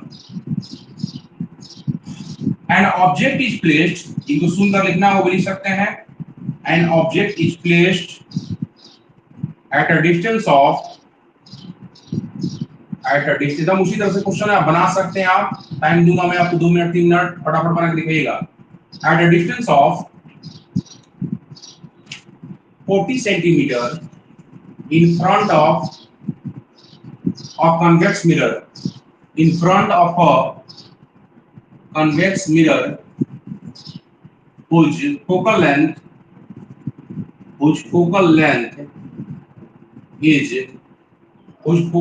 is 15 centimeter, 15 centimeter, find image distance, find image distance, मतलब भी फाइंड करना है। उसी तरह से क्वेश्चन है, ये भी ध्यान दीजिए इधर, अब समझिएगा बात को। ये बताइए, मैं आपसे क्वेश्चन पूछ रहा हूं अभी, क्वेश्चन ये पूछ रहा हूं कि कौन सा मिरर है, पहले मिरर बताइए कौन सा मिरर है? Convex mirror. इमेज डिस्टेंस इसमें पूछा है, फिर उसी तरह से क्वेश्चन है यहाँ पे, इमेज डिस्टेंस का साइन क्या आना चाहिए, प्लस में कि माइनस में?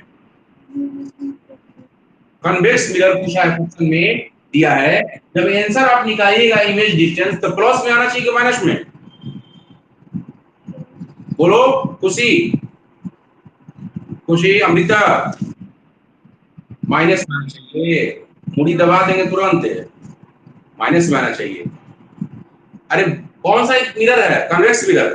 कन्वेक्स मिरर में कैसा इमेज बनता है, हमेशा वर्चुअल बनता है। तो इमेज डिस्टेंस का साइन क्या आना चाहिए? यदि माइनस में यदि आंसर आएगा ना तो गलत आंसर है।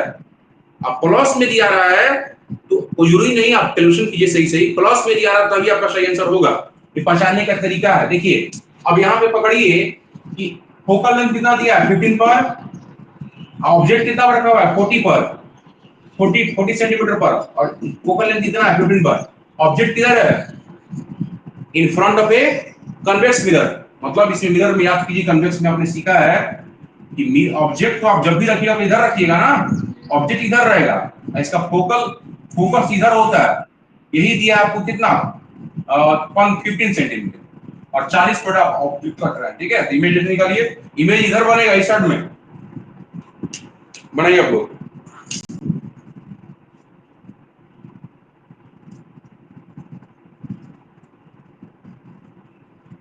टाइम दे रहा हूं मैं 2 मिनट, फटाफट बनाइए, इसको मिटा रहा हूं तब तक।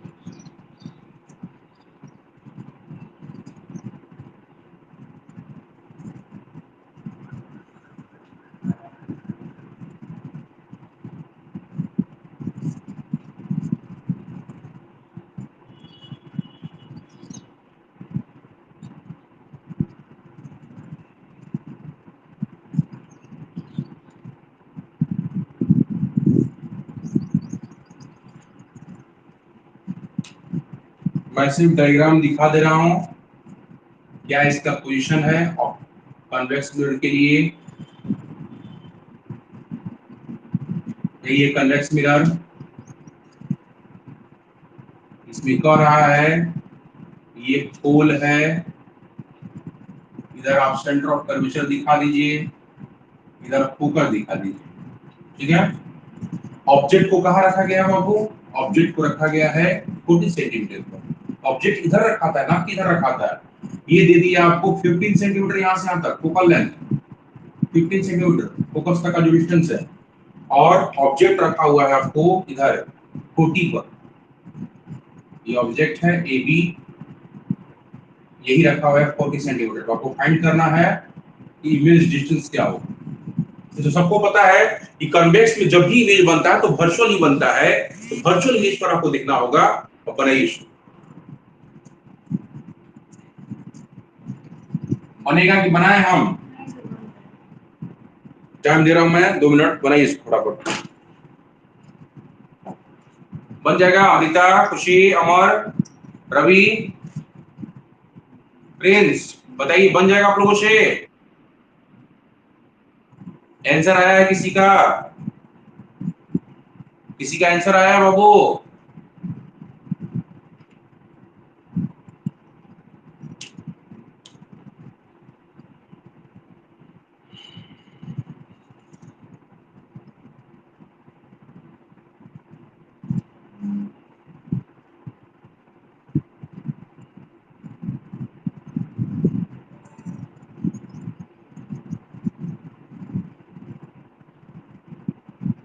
टाइम ज्यादा मत लीजिए, फटाफट बनाइए, कुछ नहीं है, जैसे पिछला दिया था मैंने एकदम उसी तरह से क्वेश्चन है।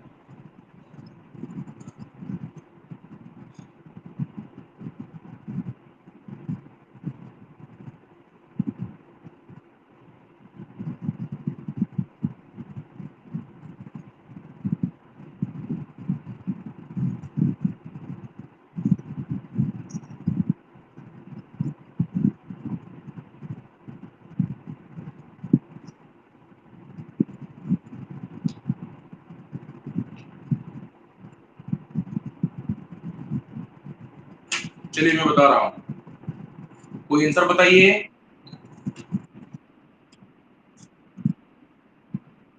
कितना आंसर आ रहा है? कितना आंसर आया?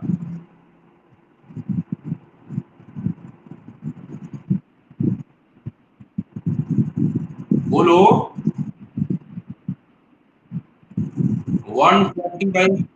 120 बाई 11। हाँ ठीक है, आंसर लगभग सही है आपका, लगभग सही आंसर है आपका, सही आंसर है। प्लस में कि माइनस में साक्षी? ठीक है, वेरी गुड, प्लस में ही होगा आंसर। चलिए हम देखते हैं कंक्लूजन। अब वैसे भी बोल दीजिएगा 120/11 भी तभी चलेगा काम। देखिए कैसे बनाते हैं फिर उसी तरह से। और कन्वेक्स मिरर, यहाँ पे कन्वेक्स है, कनकेव नहीं है, कन्वेक्स है। क्या दिया बाबू? ऑब्जेक्ट डिस्टेंस दिया है यहाँ पर, मतलब यू दे दिया 40 सेंटीमीटर। साइन क्या होगा इसके लिए? माइनस में। चाहे कोई भी मिरर हो, कनकेव हो या कन्वेक्स हो, ऑब्जेक्ट डिस्टेंस क्या लेना आपको? माइनस लेना है। और कन्वेक्स मिरर कितना दिया है? कन्वेक्स मिरर का फोकल लेंथ कितना दिया है? f इक्वल टू दिया है 15 सेंटीमीटर। साइन क्या होगा? प्लस की माइनस? प्लस में होगा। यहाँ लिख दीजिएगा प्लस, ई मत कहिएगा सर छिपल है, यहाँ लिखिएगा स्पष्ट रूप से plus. Now from mirror formula, mirror formula क्या पड़े? मिरर फार्मूला बोलिए तो 1 by B plus 1 by F. D कितना आपका बोलिए? नहीं निकालना आपको, बी छोड़ दीजिए। यू कितना आपको? -40। और इधर क्या हो जाएगा? 1/15। प्लस माइनस, इसको ऐसे ब्रैकेट में लिख सकते हैं आप। तो ये 1 बाई वी, ये क्या हो जाएगा? Plus minus minus. इसको आप उधर भेज सकते हैं तो प्लस में चला जाएगा। 1 बाई वी इक्वल टू, इसको उधर भेजिए 1/40 और प्लस 1/15। तो बताओ यहाँ पे 1 बाई वी इक्वल टू आपको जो आएगा 1/40 और प्लस 1/15। एलसीएम नहीं बुझा रहा है, चुपचाप क्या पता है आपको सिखाया है, 14 इंटू 15 कर लीजिए यहाँ नीचे। इसको यहाँ पे लिखिए मल्टीप्लाई करके 1 के साथ, इसको मल्टीप्लाई करके लिखिए जो है वहीं पर 15 हो जाएगा ये, और या क्या ये क्या हो जाएगा 40। 1 by V equal to add कीजिए इसको 65, सॉरी 55 ना, 55 डिवाइड बाई 40 इंटू 15। तो कट रहा है, कटाइए 5 बार में जाएगा, ये 3 बार में जाएगा 1 बाई। ठीक है, सही आंसर है साक्षी, करेक्ट आंसर 11 120।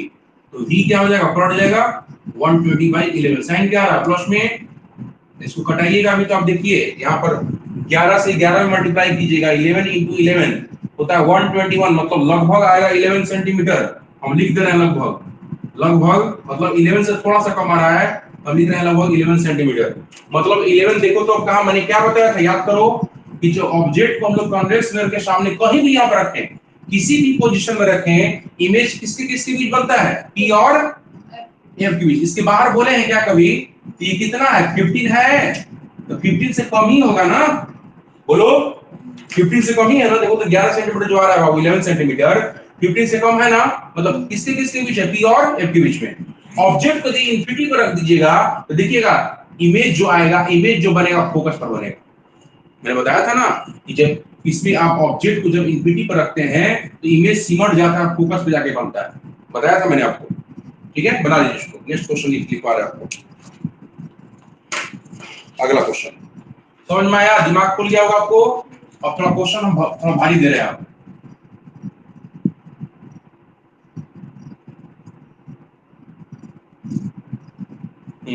बनाइएगा सब लोग, दिमाग लगाइएगा, कोई बैठिएगा मत, फटाफट बना के हमको आंसर बताइएगा कितना आ रहा है। If an object is placed of in front of a concave mirror, then magnification produced, magnification आप लोग पढ़े हैं, मैग्निफिकेशन produced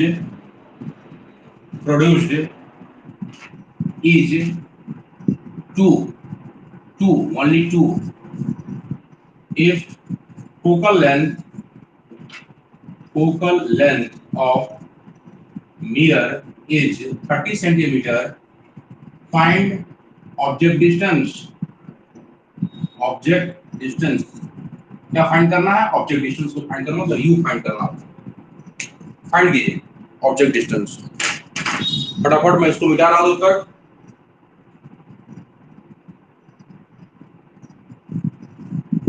देखिए क्वेश्चन क्या दिया है, ध्यान रखिएगा। मैग्निफिकेशन का जो साइन होता है, जो इमेज डिस्टेंस आपने सीखा है रियल इमेज के लिए माइनस में, तो मैग्निफिकेशन का भी साइन रियल इमेज के लिए माइनस में।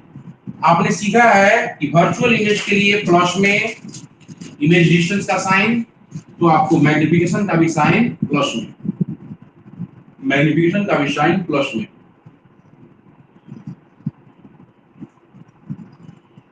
बनाइए फटाफट, टाइम दे रहा हूं आपको, 2 दिन में टाइम दे रहा हूं, ज्यादा टाइम नहीं दूंगा। बनाइए जल्दी फटाफट। क्वेश्चन भारी लगेगा तो मैं बताऊंगा आपको।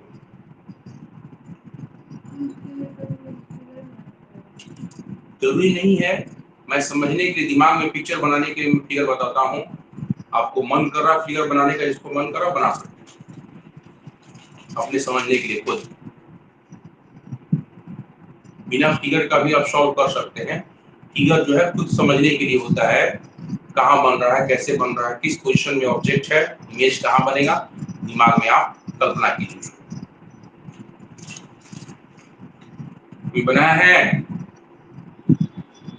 बनेगा। खुशी, अमृता, साक्षी, रवि, अमर, प्रतीक, बताइए कोई भी, अनुज। चलिए भारी लग रहा है आपको, ध्यान दो। बता रहा हूं मैं, इस तरह क्वेश्चन नहीं हुआ है, मैं बता दे रहा हूँ। देखिए ध्यान, क्वेश्चन देखिए क्या बोल रहा है। क्वेश्चन को पहले पकड़िए, कौन सा मिरर है बोलिए बताओ, और कनकेव मिरर। ठीक, चलिए इसका फोकल लेंथ दिया है, देखिए तो फोकल लेंथ दिया है ना, जो जो दिया रहता है उसको पर लिखा जाता है। फोकल लेंथ बताइए तो किस में लिखेंगे, प्लस में कि माइनस में? माइनस में, इसलिए क्योंकि कनकेव मिरर है। कनकेव मिरर के लिए फोकल लेंथ माइनस में ही होता है, रेडियस ऑफ कर्वेचर माइनस में ही होता है। अच्छा, मैग्निफिकेशन भी बोला है क्वेश्चन में, m बोला है, ये कितना बोला है बोलो, 2 बोला है, m इक्वल टू 2। इसका साइन क्या होगा, प्लस की माइनस? कौन सा साइन होगा, प्लस की माइनस? खुशी, खुशी, ऑडियो ऑन करो, साइन बताइए, प्लस की माइनस? माइनस में। अमृता, साइन बताइए, अमृता ऑडियो ऑन करो। रवि, कोई बताए? देखो ध्यान से इधर, माइनस में आपने बोला और प्लस में यदि हम बोल दे तो गलत होगा। प्लस में बोलेंगे तो, हाँ तो प्लस में यदि हम बोल रहे हैं तो गलत हो जाएगा। दोनों में से कोई एक होगा, माइनस की प्लस, ये दोनों होगा, दोनों होगा। क्यों? क्योंकि दोनों तरह का इमेज बनता है। पर ये बताइए कि मैग्निफिकेशन 2 आया, तो ये बताओ कि इमेज बड़ा कि ऑब्जेक्ट बड़ा? इमेज, इमेज बड़ा कि ऑब्जेक्ट बड़ा, जल्दी बोलो। 2 आ रहा है तो आप पढ़े हैं ना m का formula, height of image divide by height of object. कल ही ना समझाए हैं कि ऑब्जेक्ट की हाइट से इसका कंपेयर होता है, कितना बड़ा है। तो ये आ रहा है 2 आ रहा है, इसका वैल्यू आ रहा है 2, तो कौन बड़ा, ये वाला ऊपर वाला बड़ा कि नीचे वाला बड़ा? अरे एक से ज्यादा आएगा, एक से ज्यादा है ना 2, एक से ज्यादा आएगा मतलब ऊपर वाला बड़ा है, अरे एक से छोटा आएगा तो ऊपर वाला छोटा है। समझ गए बात है? यहाँ पे 2 आ रहा है, इसका मतलब जरूर पूछ रहा होगा, ये 4 रहा होगा हाइट ऑफ इमेज, और बटा में size of object, height of object 2 रहा होगा, 2 निकट के 2 आया होगा। बोलिए तो कौन बड़ा, इमेज का साइज बड़ा है ना। सोचने वाली बात है, कल मैंने समझाया आपको, यहाँ पर इमेज बड़ा कि ऑब्जेक्ट बड़ा, तो सवाल ये उठ रहा है, तो यहाँ से जवाब मिल रहा है आपको कि इमेज बड़ा। कौन बड़ा, इमेज बड़ा। अब सवाल फिर उठ रहा है आपको कि इमेज जो बड़ा बन रहा है, तो रियल इमेज की वर्चुअल इमेज? कनकेव मिरर में रियल इमेज बड़ा होता है कि वर्चुअल इमेज बड़ा होता है? दोनों बड़ा हो सकता है, वर्चुअल तो हमेशा बड़ा होता ही है। और रियल का पोजीशन याद कीजिए, जब सुदामा जी आए थे, कहां कहां, एफ और सी के बीच में, फोकस और सेंटर ऑफ कर्वेचर के बीच में जब आए थे, तो इमेज बड़ा बना था उसके लिए, जो सी से बाहर बना था इमेज, वो बड़ा इमेज था। तो बड़ा सिर्फ क्या दोनों के लिए हो सकता है ना, तो साइन यहाँ पे दोनों पॉसिबल है। प्लस में बड़ा इमेज के लिए प्लस माइनस 2, प्लस माइनस 2। अब यहां से केस शुरू होगा, केस नंबर 1, केस 1 क्लियर है। Case 1 when m equal to +2, +2 का मतलब कैसा इमेज, +2 का मतलब कैसा इमेज, वर्चुअल इमेज। जब साइन प्लस में रहे तो वर्चुअल, और माइनस में रहेगा तो बोलो रियल। वर्चुअल इमेज बना रहे हैं हम लोग, इसका मतलब। तो बताओ तो वर्चुअल इमेज कब बनता है, ऑब्जेक्ट का पोजीशन एफ कितना दिया 30 सेंटीमीटर बाबू, तो ऑब्जेक्ट 30 से कम आना चाहिए कि ज्यादा आना चाहिए, ऑब्जेक्ट डिस्टेंस 30 से कम कि ज्यादा। वर्चुअल इमेज कब बना था, कॉन्केव मिरर में। उसे मत भूलिए आप, जो सिखाया था मैंने इमेज, इसीलिए बार बार बोल रहा था कि इमेज आप सुनाइए। कॉन्केव मिरर में इमेज जो है बाबू वर्चुअल कब बना था, ऑब्जेक्ट कहां पर था उस समय, एफ और पी के बीच में। एफ और पी के बीच में नहीं होगा तो फोकल लेंथ से कम डिस्टेंस पे होगा कि ज्यादा डिस्टेंस पे होगा, 30 से ज्यादा होगा कि कम होगा। अरे भीतर में रहेगा, एफ के भीतर एफ और पी के बीच में, 30 से कम कि ज्यादा, कम होगा। पूछने वाली इतना दिमाग लगाने वाली कौन बात है इसमें, रॉकेट साइंस थोड़े है ये। आपको सीधी सी बात है कि ऑब्जेक्ट को जब तक आप देखिए, आप डायग्राम में दिखा दे रहा हूं, डायग्राम ये पोल है, ये पोल है, यहाँ पे सेंटर ऑफ कर्वेचर है, बीच में यहाँ पे फोकस है। यही फोकस का 40 सेंटीमीटर पर है, कितना है ये, तब ना फोकल लेंथ 30 होगा। एफ दिया यही 30 सेंटीमीटर ये वाला। तो ऑब्जेक्टवा यहाँ पे नहीं रखिएगा बीच में एफ और पी के बीच में, तो वर्चुअल इमेज कैसे बनेगा, वर्चुअल इमेज इसीलिए बना था ना, ठीक है। तो 30 से कम की ज्यादा, आंसर देखिएगा, जब ऑब्जेक्ट डिस्टेंस हम लोग निकालेंगे तो 30 से कम आना चाहिए, 30 से जिसका ज्यादा है वो गलत आंसर है। ऐसे भी पकड़ सकते हैं आप, हमने गलत बनाया है कि सही बनाया, 30 से भी ज्यादा आएगा तो गलत आंसर, 30 से कम आएगा तो सही आंसर आएगा। साइन कैसा आना चाहिए, देखिए माइनस में होना चाहिए, ये ऑब्जेक्ट डिस्टेंस सही है। m = +2, m का फार्मूला कल पढ़े थे आप लोग, मैग्नीफिकेशन फार्मूला बोलिए जल्दी फटाफट। h वो तो ठीक है, वो नहीं यूज करना है, -v/u वाला इस्तेमाल करना है, जो प्रूफ किया था हमने, = 2। देखिए यहाँ पर भी पता है आपको, नहीं ना, तो दिया है क्वेश्चन में, यही दो डेटा दिया है बस। क्या यू दिया है, नहीं दिया है, क्या करेंगे हम लोग, जहर खा के मर थोड़े जाएंगे, यहाँ पे कुछ दिमाग लगाएंगे, माइनस उधर भेजेंगे, v/u = -2। तो बताइए v = क्या मिलेगा हमें, -2u होगा, v = -2u, u को उधर भेजेंगे तो -2u हो जाएगा, क्लियर है। अरे इमेज डिस्टेंस देखिए, यहाँ पर v हमको क्या निकालना, हमको ऑब्जेक्ट डिस्टेंस निकालना है, तो v को लिख दिए u के पदों में। जब नहीं पता हो, u नहीं पता हो ना v पता हो, तो कोई एक को क्या कीजिए ना कि दूसरे के पदों में लिख दिए, u के पदों में लिख दिए, मतलब v = जब भी लिखेंगे हम लोग तो -2u लिखेंगे, ठीक है। Now from mirror formula, now from mirror formula shortcut लिख दें, क्या बोले, आंसर कितना आ रहा है, 15 और 45 आ रहा है, सही हो सकता है आंसर आपका, सही हो सकता है बिल्कुल। देखिए हम आगे बढ़ रहे हैं, थोड़ा सा मिला लीजिए आप, सही हो सकता है, बनाई है, मेहनत की है, इसका मतलब दो आंसर आएगा, इसका दो आंसर आएगा, 1/v + 1/u = 1/a, पढ़े ना फार्मूला आप लोग, हम लोग पुट कर रहे हैं, v ना v पता है ना u पता, लेकिन v u के पदों में पता है हमें, तो हम v के सामने लिखेंगे -2u, -2u + 1/u = f पता है, f पुट कर दीजिए -30। चलिए आगे बढ़ते हैं हम लोग। इसके बाद बाबू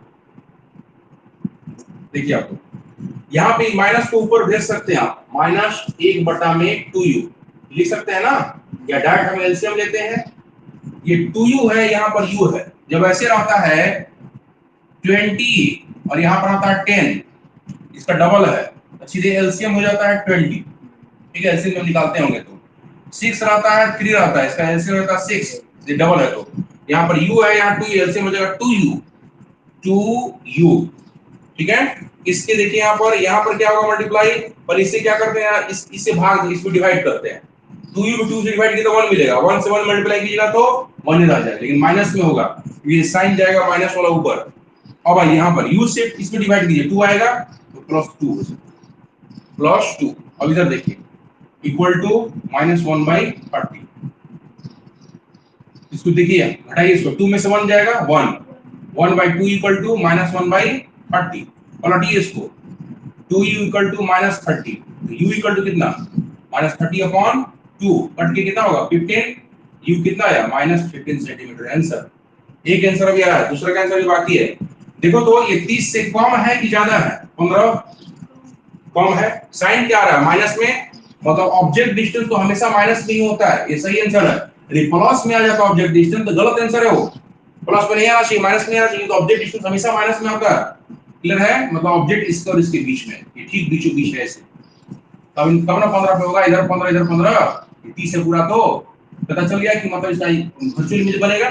अब भाई मतलब वर्चुअल इमेज के लिए ऑब्जेक्ट डिस्टेंस कितना रहा आंसर उसका 15 सेंटीमीटर आना भी चाहिए ए और बी के बीच में। अब केस नंबर 2 देखिए, केस 2 क्या बचा, अब केस 2 में क्या बचा है, m इक्वल टू -2, ये तो ये बाकी है ना, अभी तो +2 यूज किया है ना, माइनस वाला कहां है भाई, -2 वाला बाकी है।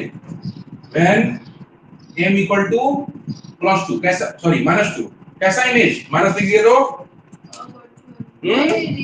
माइनस, माइनस के लिए कैसा इमेज, रियल इमेज, इसका मतलब हम लोग यहाँ रियल इमेज की बात कर रहे हैं, रियल के लिए। तो आंसर क्या आना चाहिए बाबू, जरा बताइए, अभी अभी कॉमन सेंस से बता दीजिए आप। f पर कितना है, यहाँ पर f कितना, तब 30 पर है, तो ये कितना पे होगा, डबल पे होता है सीधे, ये कितना पे होगा 60 पे, बोलो। अरे नहीं होता डबल पे, जब ये 30 नहीं होता तो ये ठीक बीचों बीच होता था, ये 30 तो ये 30, ये भी 30, तो 30 30 60 हो गया ना, यहां से यहां तक 60, ये 30 ये 60। इमेज बड़ा कब बना था, याद करो, कनकेव मिरर में इमेज बनना चाहिए रियल, और बड़ा कब बना था, एगो तो बड़ा बना वर्चुअल, उसका काम हो गया, रियल इमेज बड़ा बनना चाहिए, कहां ऑब्जेक्ट को रखना पड़ेगा, वेरी गुड, सी और एफ के बीच में ऑब्जेक्ट रहेगा, सी और एफ के बीच में, तब जाके एन कहीं इंफिनिटी और टी के बीच में बड़ा इमेज बनेगा। तो देखो यही वाला ऑब्जेक्ट का पोजीशन है ये वाला, तो बताओ ये किसके किसके बीच में होना चाहिए, इसका आंसर किसके बीच में आना चाहिए, 30 से ज्यादा 30 से कम, क्या तो दिख रहा है, साफ दिख रहा है, अरे ऑब्जेक्टिवा यहाँ पर है तो 30वां से ज्यादा ही ना है, 60 से क्या होना चाहिए कम, 60 से कम, तो 45 जिसका आंसर आ रहा है वो निश्चित रूप से लगभग निश्चित रूप से सही आंसर होगा वो। देखिए आते हैं हम लोग वहां पर, m इक्वल टू -2 है बाबू, तो बताइए m का फॉर्मूला क्या होता है, -b/u, -2 माइनस कैंसिल, v क्या मिलेगा हमें 2u, u को उधर भेज दीजिए, क्रॉस मल्टीप्लिकेशन करके v का 2 मिला। बिल्कुल उसी तरह से जब हमको नहीं कुछ पता हो, ना v पता हो ना u पता हो, तो हम लोग a को दूसरे के पदों में लिखते हैं। चलिए now from mirror formula, now from mirror formula, क्या है मिरर फार्मूला बाबू, 1/b प्लस 1/f यूज कर रहे हैं हम लोग। v हमें नहीं पता है, लेकिन इसके टर्म में पता है 2u, दोनों u हो जाए, यदि तो हमको u ही निकालना है ना, और जब v निकालना रहता तो u को v के टर्म में लिखते, यहाँ पर v को हमने u के टर्म में लिखा है क्योंकि हमको u निकालना है। f कितना बाबू -30, ठीक है। चलिए नेक्स्ट स्टेप, यहाँ पे एलसीएम फिर से लीजिए, इसका डबल है, एलसीएम कितना हो जाएगा 2u, जैसे बताया था यहाँ पर 20 10 वाला, ये एलसीएम हो जाता है 20, तो यहाँ पर 2u एलसीएम हो जाएगा, फिर से ऊपर का 1 रहेगा प्लस, फिर u से इसमें डिवाइड कीजिए 2 मिलेगा, जैसे 10 है 10 में 20 से भाग दीजिएगा, मतलब 10 से 20 में भाग दीजिएगा 2 आएगा, ऊपर मल्टीप्लाई कर दीजिएगा तो 2 हो जाएगा, 2 * 1 इक्वल टू -1/30, जोड़िए इसको, 2 1 3, 3/2 इक्वल टू -1/30, ठीक है। क्रॉस मल्टीप्लिकेशन कीजिए, 2 इक्वल टू -3 * 30, 3 * 30 मल्टीप्लाई करना पड़ेगा, u क्या मिलेगा -3 * 30/2, कर दिए कितना होगा 15, 15 15 किया 45 सेंटीमीटर, आंसर हो गया, नोट कीजिए इसको, ऑब्जेक्ट डिस्टेंस आपको आएगा, ठीक है। सही आंसर लाए थे खुशी, वेरी गुड। एक आया है 15, दूसरा आया है 45, आंसर दो आंसर इसका होगा, नोट कीजिए इसको। तो क्वेश्चन में मिटा रहा हूं,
देखिए उसी तरह से क्वेश्चन है ये वाला, ये क्वेश्चन उसी टाइप से है, ये क्वेश्चन बिल्कुल उसी तरह से है, बस अंतर है कि यहाँ पे कन्वेक्स मिरर दे दिया गया। क्वेश्चन को देखिए, कह रहा है an object is placed in front of a convex mirror, then magnification produced is 1/2 if it's focal length is 20 centimetre, find object distance.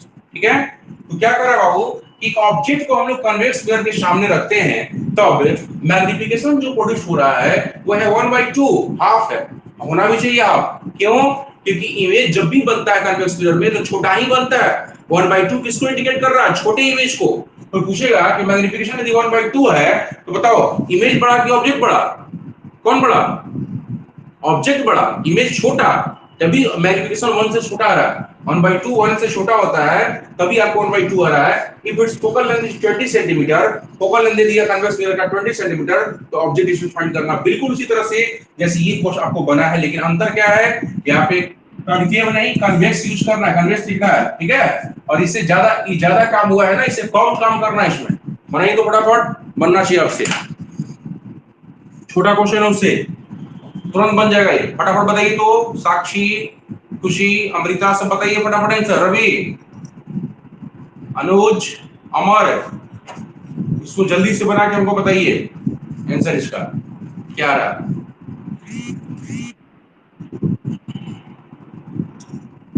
दिमाग का एकदम पोल खोल देंगे आपको हम, एक एक चीज क्लियर हो जाएगा दिमाग से, कोई कंफ्यूजन नहीं।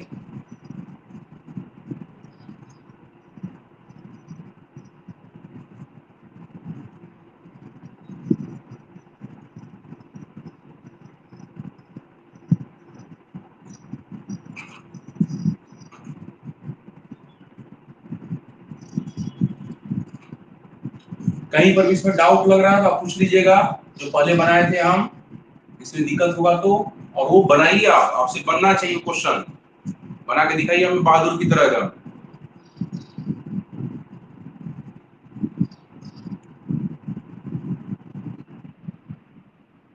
है।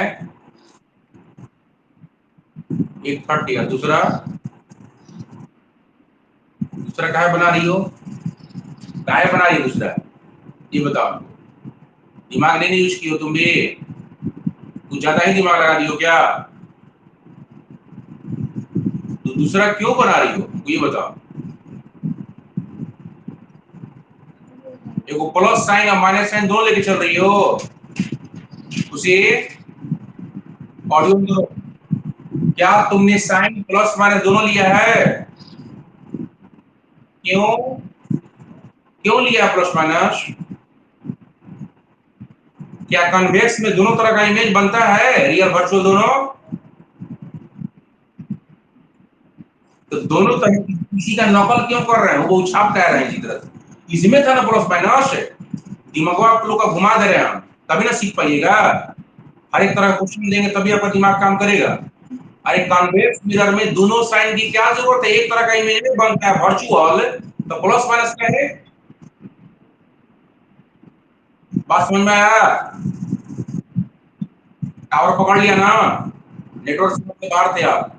यहाँ पे साइन सिर्फ प्लस होगा, क्यों? क्योंकि सिर्फ वर्चुअल इमेज ही बनता है कॉन्वेक्स मिरर में। कॉन्केव रहता तब उस पर विचार किया जाता। ठीक है, कॉन्केव में विचार किया जा सकता है रियल वर्चुअल पर, लेकिन कॉन्वेक्स में तो एक ही टाइप का इमेज बनता है वर्चुअल। तो हम साइन दोनों क्यों लेके चलेंगे, सिर्फ प्लस साइन लेके चलेंगे हम लोग ऐसे में। तो आपका आंसर आ गया, आप डबल मेहनत मत कीजिए, आप हो गया आपका, जहां तक पहुंची वहीं पर रुक जाइए, जबरदस्ती मत बनाइए। हाँ सही आंसर तक पहुंचिए आप। ठीक है, दिमाग खुलना चाहिए। अमृता है ना लाइन पर? अब बोल नहीं रही है कुछ भी, बोल नहीं रही कुछ। साक्षी, साक्षी ऑडियो ऑन करो, नहीं बोल रही है, नहीं बनाई इसका मतलब, इसलिए चुप्पी से शादी हुई है। सर पूछने लगेंगे। रवि, अनुज, सब तो एकदम साइलेंट है जहाँ छपा छपोल खाली कर रहा है।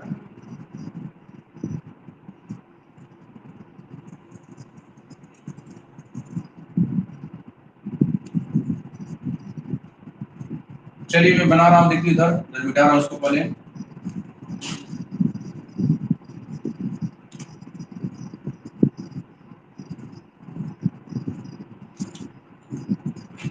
देखिए क्वेश्चन में आपसे बोला है फॉर कॉन्केव मिरर की लिए बात कर रहे हैं हम लोग, और कन्वेक्स मिरर की बात हो रही है यहाँ पर। जो डेटा जो दिया उसको निकालिए, जितना भी डिजिट अंक जो देखते हैं, संख्या देखते हैं, वहीं पर देखिए क्या दिया है। फोकल लेंथ दिया, फोकल लेंथ हमने लिखा f equal to 20 centimetre. Sign क्या होगा इसका? प्लस। क्यों? क्योंकि कन्वेक्स मिरर का फोकल लेंथ रेडियस कर्वेचर हमेशा प्लस में होता है। मैग्निफिकेशन की हम बात कर रहे हैं, m इक्वल टू कितना? 1/2। साइन क्या? प्लस की माइनस? ये दोनों सिर्फ प्लस में साइन होगा यहाँ पर, क्योंकि वर्चुअल इमेज है। कन्वेक्स में जब भी बनेगा तो ओनली वर्चुअल बनेगा, रियल नहीं बन सकता उसमें, तो साइन सिर्फ प्लस होगा। m का फॉर्मूला बोलो बाबू, minus v by u equal to plus 1/2। Clear है? क्रॉस मल्टीप्लिकेशन करो, v इक्वल टू क्या मिलेगा हमें? देखिए यहाँ पर v equal to minus u by 2, minus u by 2। देखिए यहाँ मल्टीप्लाई करके v इंटू 2 और ये u इंटू 1, 2 को उधर भेजिएगा, डिवाइड में चला जाएगा। v इक्वल टू कैलकुलेशन करके देखिएगा, v इक्वल टू मिलेगा माइनस u बाई 2, है ना? v into 2 equal to u है, 2 को उधर भेजिएगा, डिवाइड में चला जाएगा। नाउ फ्रॉम कहां से, किससे? मिरर फॉर्मूला से। क्या होता है फॉर्मूला बोलो? 1 by v plus 1 by equal to 1 by f। Clear है क्या? हाँ देखिए माइनस साइन है नहीं बोला, माइनस का नहीं भेजेंगे उधर, माइनस चला जाएगा उधर, माइनस लिखेंगे नहीं लिखेंगे। अब भाई 1 बाई v के स्थान पे क्या लिखेंगे? Minus u by 2, minus u by 2 एक साथ दिए, प्लस 1 बाई u। f कितना दिया हुआ है? प्लस 20 दिया हुआ है। 2 को ऊपर भेजो, माइनस 2 पर जाएगा, 2 पर जाएगा, नीचे u plus 1 by u equal to 1 by 20। LCM लीजिए, नीचे दोनों यूए है, एलसीएम क्या हो जाएगा? यू ही हो जाएगा। एलसीएम क्या हो जाएगा? यू हो जाएगा। एलसीएम आपको यू हो जाएगा। देखिए ये भी यू, ये भी यू। एलसीएम जब 10 10 का लेना रहेगा इसे, तो दोनों दोनों बराबर है, तो कोई ये ले लेते हो, उठा लेते हो यहाँ से, तो दोनों बराबर है, यू है, एलसीएम क्या हो जाएगा यहाँ पर? यू। यहाँ से देखिए दोनों यूए है, ऊपर में माइनस 2 तो माइनस 2 रह जाएगा, 1 से मल्टीप्लाई होगा तो प्लस, ये 1 है तो 1 रह जाएगा, इक्वल टू इधर क्या है? 1/20। जोड़िए इसको, -1 हो जाएगा, -1 बाई यू इक्वल टू 1/20। पलटिए इसको, यू रिवर्स होगा, माइनस को उधर भेज दीजिए, ये भी पलटा जाएगा, -20 सेंटीमीटर आंसर। 30 आ रहा था तो गलत आंसर है। ऑब्जेक्ट, हाँ गलती किए थे, कैलकुलेशन सही कीजिए आप। ऑब्जेक्ट डिस्टेंस आ रहा है -20 सेंटीमीटर, ठीक है। हम नेक्स्ट क्वेश्चन जो है, नेक्स्ट एंड लास्ट क्वेश्चन, कि कन्वेक्स मिरर के बदले हम आपको दे रहे हैं concave mirror, not concave, convex, concave दे दिया मैंने आपको। अब बनेगी, क्वेश्चन बदल दिया मैंने, कन्वेक्स के बदले दे दिया कनकेव। वही क्वेश्चन है, सेम क्वेश्चन, कन्वेक्स मिरर के बदले हमने लिख दिया अब कनकेव मिरर। और अब बनाना आपको क्वेश्चन, इसको पहले उतार लीजिए। वही क्वेश्चन है सेम, कन्वेक्स, खाली मिरर हटा दिए, कन्वेक्स को लगा दिए कनकेव। अब बना के दिखाइए हमको।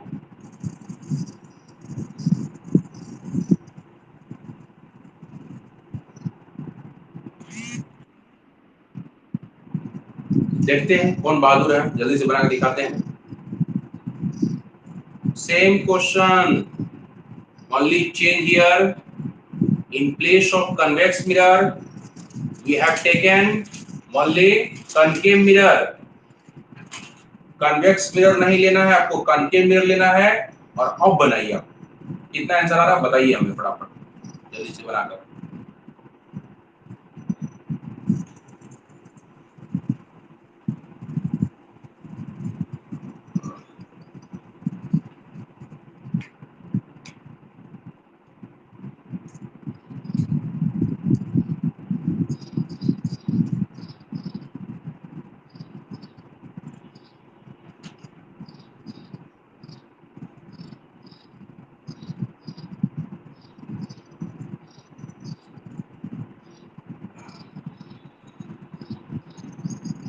सबसे बनना चाहिए क्वेश्चन ये।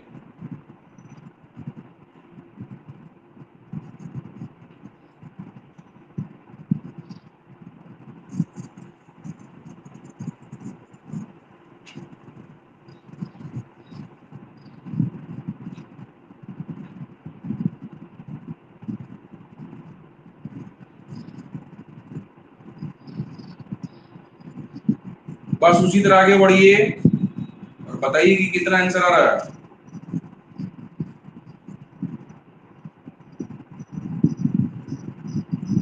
कल से आप लोग का शुरू हो जाएगा रिफ्रैक्शन ऑफ लाइट। रिफ्रैक्शन शुरू कर दूंगा कल से मैं आपको।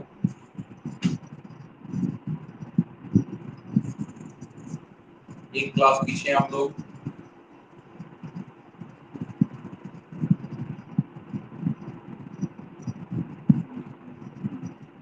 अमृता नहीं बोल रही है, एकदम साइलेंट है। जिंदा है ना वो? खुशी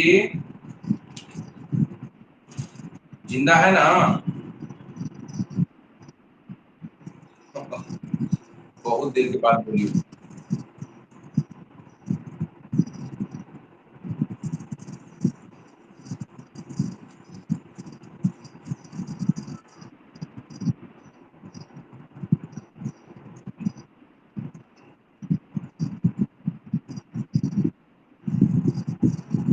कितना आंसर आ रहा है?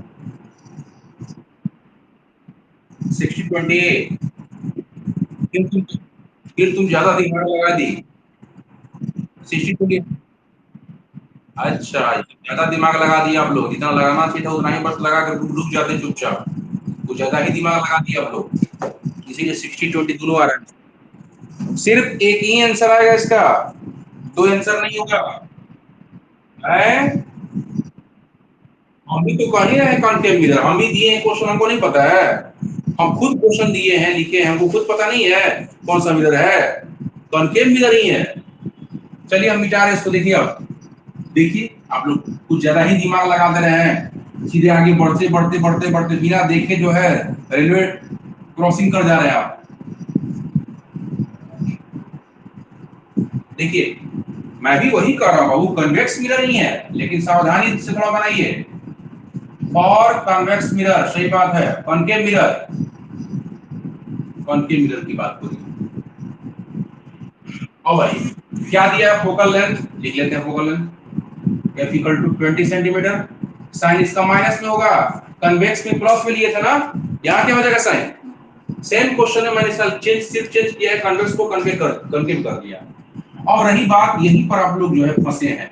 m इक्वल टू लिखे होंगे 1/2 और सही वाले दिए होंगे प्लस माइनस दोनों। फिर आंख बंद करके कि सर अभी तो बताए हैं कि कॉन्वेक्स में जो है ना खाली वर्चुअल बनता है, इसीलिए वहां पे तो माइनस का कोई सवाल ही नहीं। जब भी पॉसिबिलिटी होगी तो कॉन्केव में होगी। तो पॉसिबिलिटी होगी तो हमेशा थोड़े बोले कि हमेशा प्लस माइनस लिया जाए। तुम लोग हमेशा थोड़े बोले कि प्लस माइनस हमेशा लेना है, ऐसा बोले हैं? मैंने सबसे पहले ये बोला है कि इस मैग्निफिकेशन से पहले डिसाइड कीजिएगा कि ऑब्जेक्ट बड़ा कि इमेज बड़ा। पहले ये बताइए, इस वैल्यू को देख के बताइए 1/2 को, उसके आधार पे बताइए कि इमेज बड़ा कि ऑब्जेक्ट बड़ा। इमेज छोटा या बड़ा, बताइए। खुशी, जो आप डिस्कस कर रही थी अभी कि सर कॉनकेव है ना, हम वहीं पे आ रहे हैं, कॉनकेव ही है। देखिए लेकिन ये भी तो आप देखिएगा कि मैग्निफिकेशन का वैल्यू कितना है। बोलो जल्दी, कितना वैल्यू है? 1/2। तो 1 से छोटा कि बड़ा? 1 से छोटा। तो 1 से छोटा है तो इमेज बड़ा कि ऑब्जेक्ट बड़ा? जल्दी बोलो, कौन बड़ा? ऑब्जेक्ट बड़ा, इमेज छोटा। तो छोटा इमेज बताइए, छोटा इमेज की बात हो रही है तो क्या छोटा इमेज, वर्चुअल इमेज जो बनाए थे कॉन्केव में, तो वर्चुअल इमेज कभी छोटा बनता है क्या? जल्दी बोलो, वर्चुअल इमेज कभी छोटा बनता है कॉन्केव में? कॉन्केव मिरर में कभी भी वर्चुअल इमेज छोटा बनता है? नहीं बनता है। दिमाग में पिक्चर रखी हो, जो इमेज सिखाया गया था उसमें याद करो बाबू। जब ऑब्जेक्ट को फोकल फोकस एंड पोल के बीच में रखते थे तो जो इमेज बनता था वो वर्चुअल होता था। अब वर्चुअल इमेज हमेशा बड़ा ही बनता है, चाहे सर वो कॉन्केव में चाहे नहीं फिर उल्टा पलटा, मैं सिर्फ कॉन्केव की बात कर रहा हूं। कॉन्केव में दिमाग में हमेशा एडजस्ट रखिए, कॉन्केव में बनने वाला वर्चुअल इमेज हमेशा बड़ा और कन्वेक्स में बनने वाला वर्चुअल इमेज हमेशा छोटा ऑब्जेक्ट से। नहीं डायग्राम देखिए, आप इमेज क्यों भूल जाते हैं? कन्वेक्स में जो इमेज आपने बनाया था वो कभी भी बड़ा इमेज नहीं बनेगा। कन्वेक्स में बोल रहा हूं मैं, कन्वेक्स में बनने वाला इमेज हमेशा छोटा साइज में ऑब्जेक्ट के रिस्पेक्ट में। लेकिन जब कॉन्केव की हम बात करेंगे तो बनने वाला इमेज हमेशा ऑब्जेक्ट से बड़ा होगा। वर्चुअल इमेज, वर्चुअल इमेज की सिर्फ बात कर रहा हूं, सिर्फ वर्चुअल इमेज क्या होगा? बड़ा होगा। इसका मतलब ये किसको इंडिकेट कर रहा है? किस इमेज के बारे में इंडिकेट कर रहा है? ये 1/2 किस इमेज को इंडिकेट कर रहा है? अरे m इक्वल टू 1/2 किस इमेज को इंडिकेट कर रहा है? यहां पर किसकी ओर इशारा कर रहा है ये वैल्यू? जल्दी बोलिए, क्या ये वर्चुअल इमेज के बारे में बता रहा है? यदि वर्चुअल इमेज के बारे में बताता कॉन्केव में तो वैल्यू होता है 1 से ज्यादा, 1 से बड़ा होता है 1.5 2 2.5 3 4 5, ये वैल्यू आता है इनका, क्योंकि इमेज बड़ा होता है उसमें। वर्चुअल इमेज कॉन्केव में बड़ा होता है। इस फार्मूला को मत भूलो बाबू, आप लोग एम का डेफिनेशन कौन सा फार्मूला पढ़े थे ना, h/h। तो ये वाला बड़ा रहेगा, कोई चीज बड़ा रहेगा ऊपर में बड़ा रहेगा तब ना 1 से ज्यादा आएगा। इससे ये ऑब्जेक्ट के हाइट से यदि ये बड़ा रहेगा तभी 1 से ज्यादा आएगा। यदि 1 इससे छोटा हो गया ही, जैसे हम कहें कि इमेज का जो साइज है ना वो 2 है और ऑब्जेक्टिव का साइज है 4 सेंटीमीटर, तो भाग इसको डिवाइड करके देखिए तो कितना आ रहा है? 1/2। यही तो 1/2 आया है। एक ये देखिए, इसका मतलब क्या है? इमेज छोटा है। इमेज छोटा किस किस इमेज को इंडिकेट कर रहा है? नेचर ऑफ इमेज बताइए, वर्चुअल की रियल की दोनों? खुशी, अमृता, साक्षी, जल्दी बोलो फटाफट। Ravi, very good. यहाँ 1/2 ये वैल्यू ही अपने आप में किसको इंडिकेट कर रहा है? ये रियल इमेज को इंडिकेट कर रहा है। किसको किसको इंडिकेट कर रहा है? रियल इमेज को। तो साइन सिर्फ माइनस में होगा। बात को समझिए मैं क्या बोल रहा हूं। न्यूमेरिकल जो होता है माइंड यूज करने वाला चीज है। थोड़ा सोचिए कि 1/2 आया है मैग्निफिकेशन। मैंने पहला क्वेश्चन ये पूछा, उससे भी पूछा था जब 2 आया था, इमेज बड़ा कि ऑब्जेक्ट बड़ा? बोलिए, ऑब्जेक्ट बड़ा, इमेज छोटा। 1/2 का मतलब इमेज छोटा। अब छोटा इमेज जब बोल दिया गया तो वर्चुअल का है वो भाई। कॉन्केव में वर्चुअल जो होता है बड़ा बनता है। कॉन्केव में वर्चुअल बड़ा बनता है। हम लोग कॉन्केव में देख रहे हैं ना, तो वर्चुअल इमेज की यहाँ बात ही नहीं होगी। क्यों? क्योंकि मैग्निफिकेशन अलाउ नहीं कर रहा है। मैग्निफिकेशन का जो वैल्यू है ना 1/2, ये अपने आप में कर रहा है कि भैया मैग्निफिकेशन जो है 1 से कम है। 1 से कम वर्चुअल इमेज के लिए नहीं आता, रियल इमेज के लिए आता है। तो बताइए कॉन्केव मिरर में ऑब्जेक्ट को आपने कहां रखा था कि इमेज छोटा बना था? आपको याद कीजिए, सी से बाहर। अरे इन्फिनिटी और सी के बीच में जो ऑब्जेक्ट को रखे थे, सुदामा जी कहां थे? इन्फिनिटी और सी के बीच में इमेज कहां बना था आपको? सी और एफ के बीच, और छोटा बना था। बना था छोटा ना, याद कीजिए। इसका मतलब ये छोटा इमेज है। आंसर क्या आना चाहिए? आंसर क्या आना चाहिए? एफ और सी के बीच में आंसर आना चाहिए। एफ कितना पर है? 20 पर। एफ कितना पर बोलो? 20 पर है एफ। और सी कितना पर होगा? 40 पर। इसका डबल तो होता है ना। इसका मतलब एफ और सी के बीच में है, तो 20 से ज्यादा आंसर आएगा, 40 से कम आएगा आंसर। देखिएगा अपने आप आंसर आएगा 20 से ज्यादा 40 से कम। देखिए हम बना रहे हैं, आगे बढ़ रहे हैं। फार्मूला एम का फार्मूला बोलो, minus B by, minus minus कटेगा, बोलिए। तो v इक्वल टू क्या होगा? u by 2। देखिएगा तीसरे तीसरे मल्टीप्लाई कीजिएगा, cross multiplication. Now from mf, mf मतलब मेरा फार्मूला mf, बताइए फार्मूला क्या होगा? 1 by v plus 1 by equal to 1 by f। v कितना है बाबू? जल्दी बोलो, v u बाई 2। ये कितना है? 1 बाई u। f कितना है बाबू? -20। ये 2 जाएगा ऊपर, 2 ऊपर जाएगा, 2 बाई u हो जाएगा, 2 बाई u। 2 ऊपर जाएगा, 2 बाई u हो जाएगा, 2 बाई u। ठीक है। अच्छा ये कितना हो जाएगा +1/u इक्वल टू -1/20। एलसीएम लीजिए फिर से u होगा ऊपर में 2 + 1 equal to -1/20। 3/u equal to -1/20, तो u इक्वल टू कितना -60 सेंटीमीटर। हाँ ठीक है नहीं सॉरी ठीक है, ऑब्जेक्ट डिस्टेंस निकाला था ना। ऑब्जेक्ट कहाँ रखेंगे हम लोग, इंफिनिटी और हाँ बिल्कुल ठीक है, इंफिनिटी और सी के बीच में होगा ऑब्जेक्ट, तब ना इमेज ऑफ बनेगा इसके बीच में। ठीक तो है, ऑब्जेक्ट जो है सी से बाहर होगा। देखिए सी से बाहर है कि नहीं, 40 से ज्यादा है कि नहीं है, 40 से ज्यादा का ऑब्जेक्ट यहाँ रखे तब ना इमेज छोटा बना था। इसके बीच सी और इमेज बनेगा। इमेज डिस्टेंस जब निकालिएगा ना, तो इमेज डिस्टेंस निकालिएगा तब आएगा सी और एफ के बीच में। देखिए वी भी निकाल देते हैं आपको यहीं पर हम। वी का फर्क क्या है, वी बराबर वी इक्वल टू क्या है u/2 आया है, v इक्वल टू u/2 आया है, तो v इक्वल टू क्या हो जाएगा, u कितना आया 60 minus 60/2 30, v equal to -30 centimetre. देखिए इमेज डिस्टेंस यदि पूछता क्वेश्चन में तो 30 से ज्यादा और 40 से कम, क्या बीच में 30 नहीं आएगा, यदि 30 है नहीं है बीच में ये वाला 30, ये और सी के बीच में नहीं आएगा इमेज। देखिए तो ध्यान से 30 सेंटीमीटर हो गया आंसर आपका। तब इसको नहीं क्वेश्चन में ये नहीं पूछा गया था, यदि पूछा जाएगा तो ये भी निकाल सकते हैं आप। बस यही तक था आपको क्वेश्चन में। यदि पूछ दिया था इमेज डिस्टेंस में निकालो, तो इमेज कहां बनेगा, ए और सी के बीच में, जब ऑब्जेक्ट को हम सी और इंफिनिटी के बीच में रखते हैं तो मानिए फटाफट या स्क्रीनशॉट ले लीजिए। ठीक है, आज का क्लास बस यहीं तक। नेक्स्ट क्लास में शुरू करेंगे refraction of light, very very important and interesting topic. ठीक है।